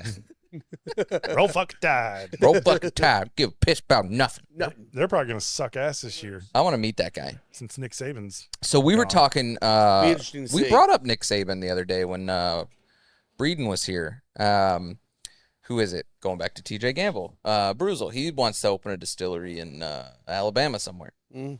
So I feel like Northern Alabama could be a good spot for it. I mean, you could do it down there on the beach. Saban's area. a You could whiskey go to dude. Foley or somewhere like Yeah. that that's far enough off. Good that, thing about Northern Alabama is you can get a lot of property a lot cheaper than North yes, Yeah. you and can. South. yeah, Yes. so Well, acquiring. look, you go a mile off the beach and you can get property That's cheaper. true. Yeah, That it's is just on the true. coast that you can't really. I mean, you can get it, It's but it's expensive. 4 or 5 Very, mil very for expensive. half acre. Like, Yes. But Northern Alabama, you're going to get some cool weather. yeah. If you're up You there know, in down there, Huntsville, you're not going to get quite the temperature change. Although, you'd be look at surprised. You Texas. can get- Texas whiskey Yeah. is the number one fastest growing whiskey market in the country right now. Except most of it sucks. Ah, dude, you've not tried some good Texas whiskey. I buddy. have not apparently because the TX Oh. whiskey tastes like bootstrap leather and it's dog shit. TX whiskey is marketing only. That's it. Yeah.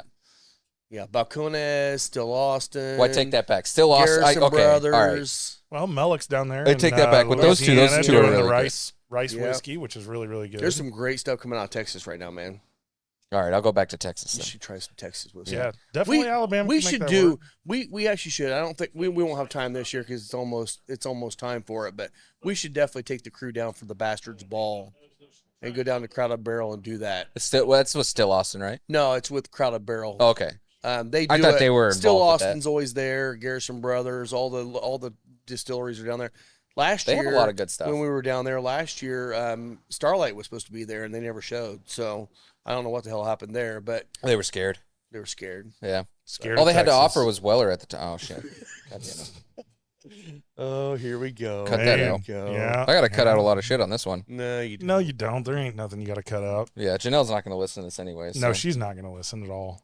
I'm just Lisa gonna, will though. I'm going to play the And then first Lisa 4 will be minutes. texting Janelle, do you know your husband was talking about you all show? Lisa would never listen to this show until we started, doing this, all of us together. And now she just talks to tell us, you guys cussed a little too much on that show. I'm like, Right. all right, we'll cut it down a little bit. Fuck, You're I'm right. sorry. How many times your mother told you not to fucking swear? Damn it. Shit, I can't stop. But she definitely wrangles Stop us being in a little bit. bitch. What? Lisa's She been on does the not show. want to be on the show. She's not, yeah. She's been on the show been on a couple times. We had a ladies episode with her on. Yeah, she was on the ladies episode. Yeah. So it was We'll good. have her on again, but she's definitely not wanting to be the camera face Yeah. at all. I mean, come on, look at us. Yeah. We're the beauty here, How can right? you pass the this beauty. up?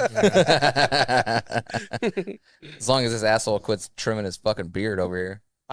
I'm not. The only thing I trimmed was this side here because this side was growing like 3 times faster, and I had like a knot down here, and I'm like, okay, I just trimmed that up to catch back to here. It's but starting to it's all come fine. in. It is. It getting there. is.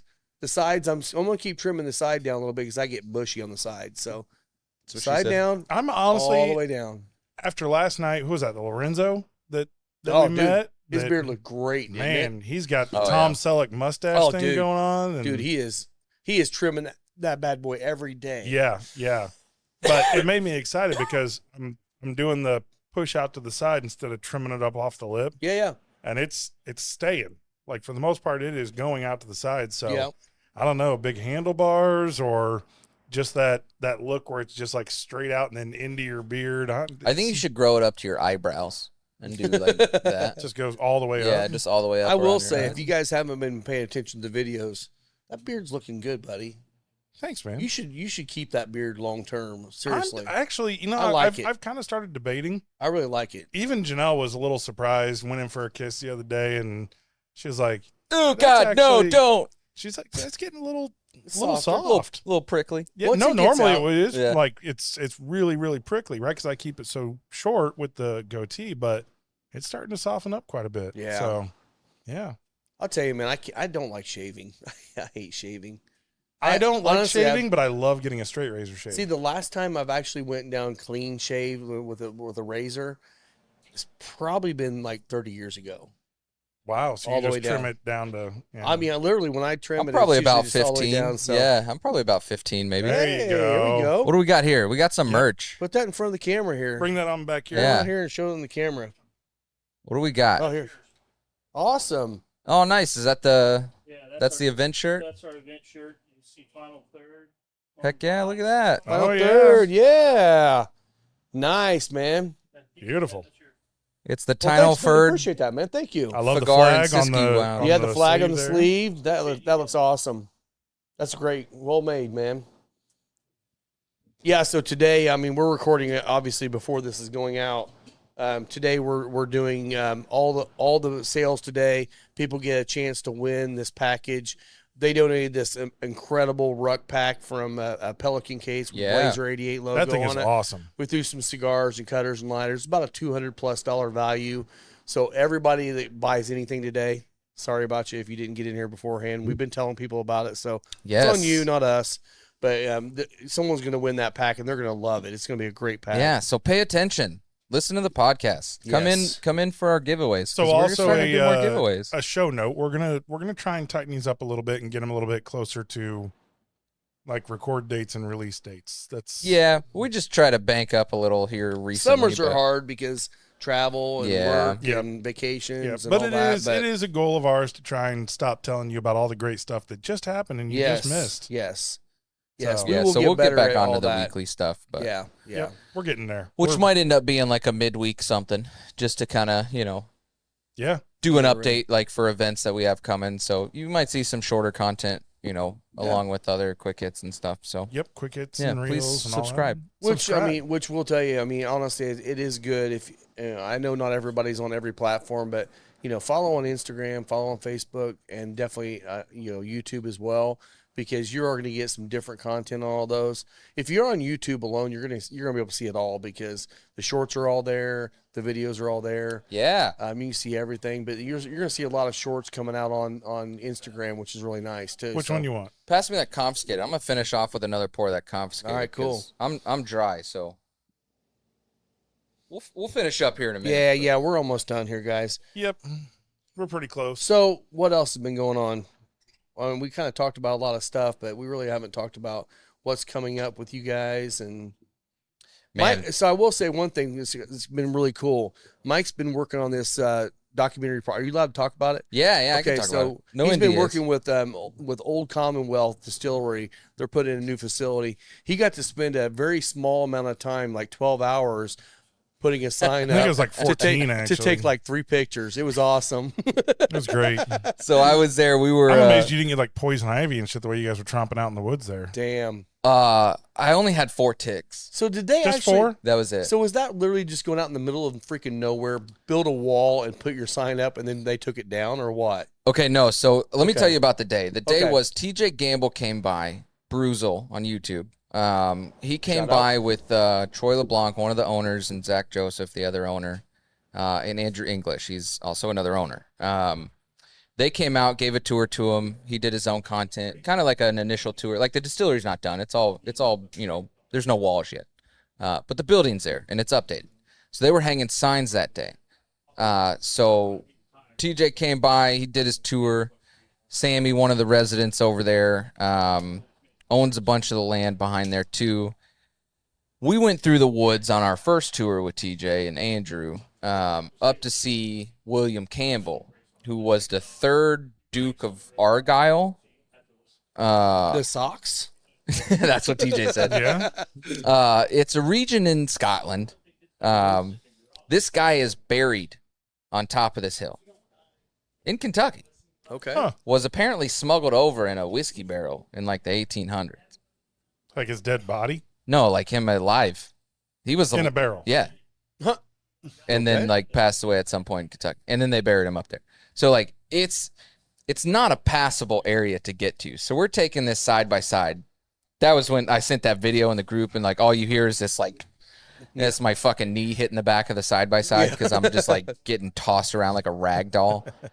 We're driving up like creek beds and like unplowed fields and like soybean fields and corn fields, and it was a cool little thing. Yeah. And then we end up at, you know, this grave site for William Campbell, who was I have to look at the history again. They told us all about it, but he had something to do with like I think it was the original Hoffman brand, which was distilling there in the 1800s, late 1800s, early 1900s. And so the rest of the day was doing content for the sign.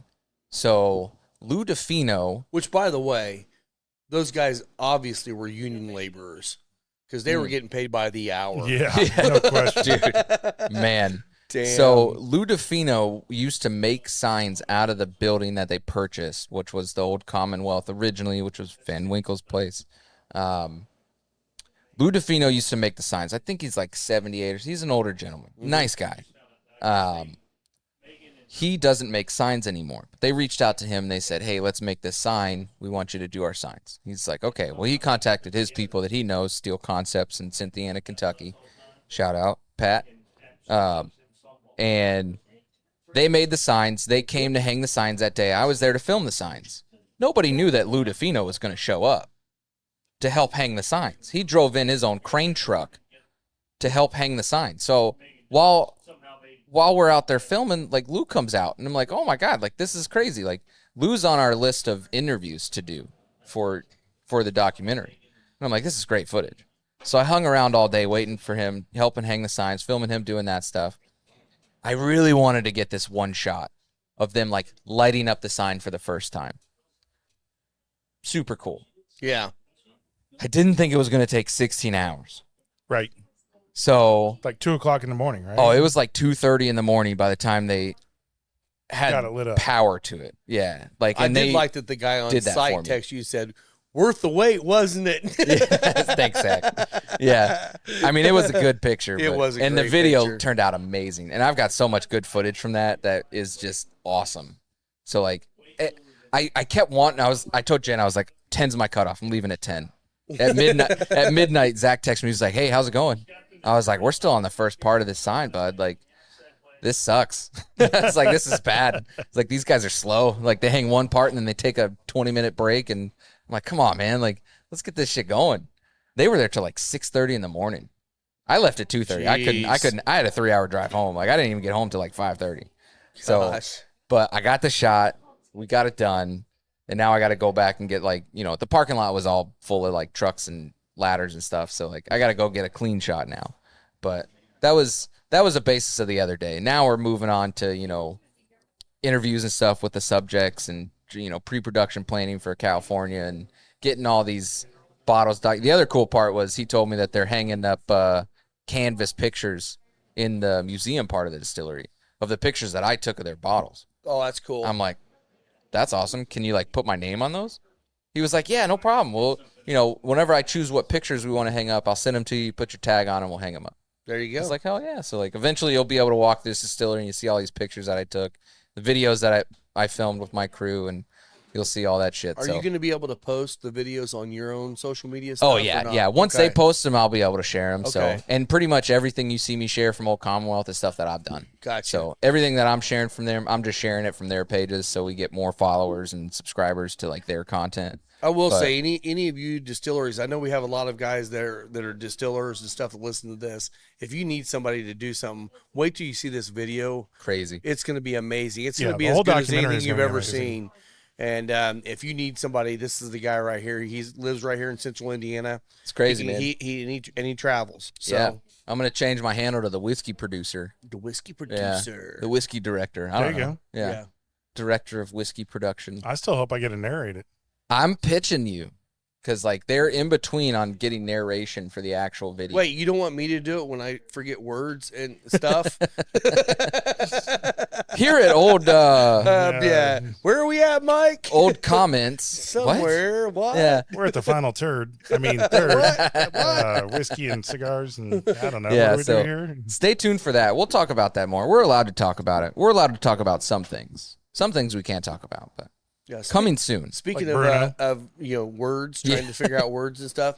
So I was officiating my daughter's wedding, and my mouth was getting a little dry, and I'm starting to say it. And apparently, I said we're going to go ahead and start or something like that. And apparently, it came out shart.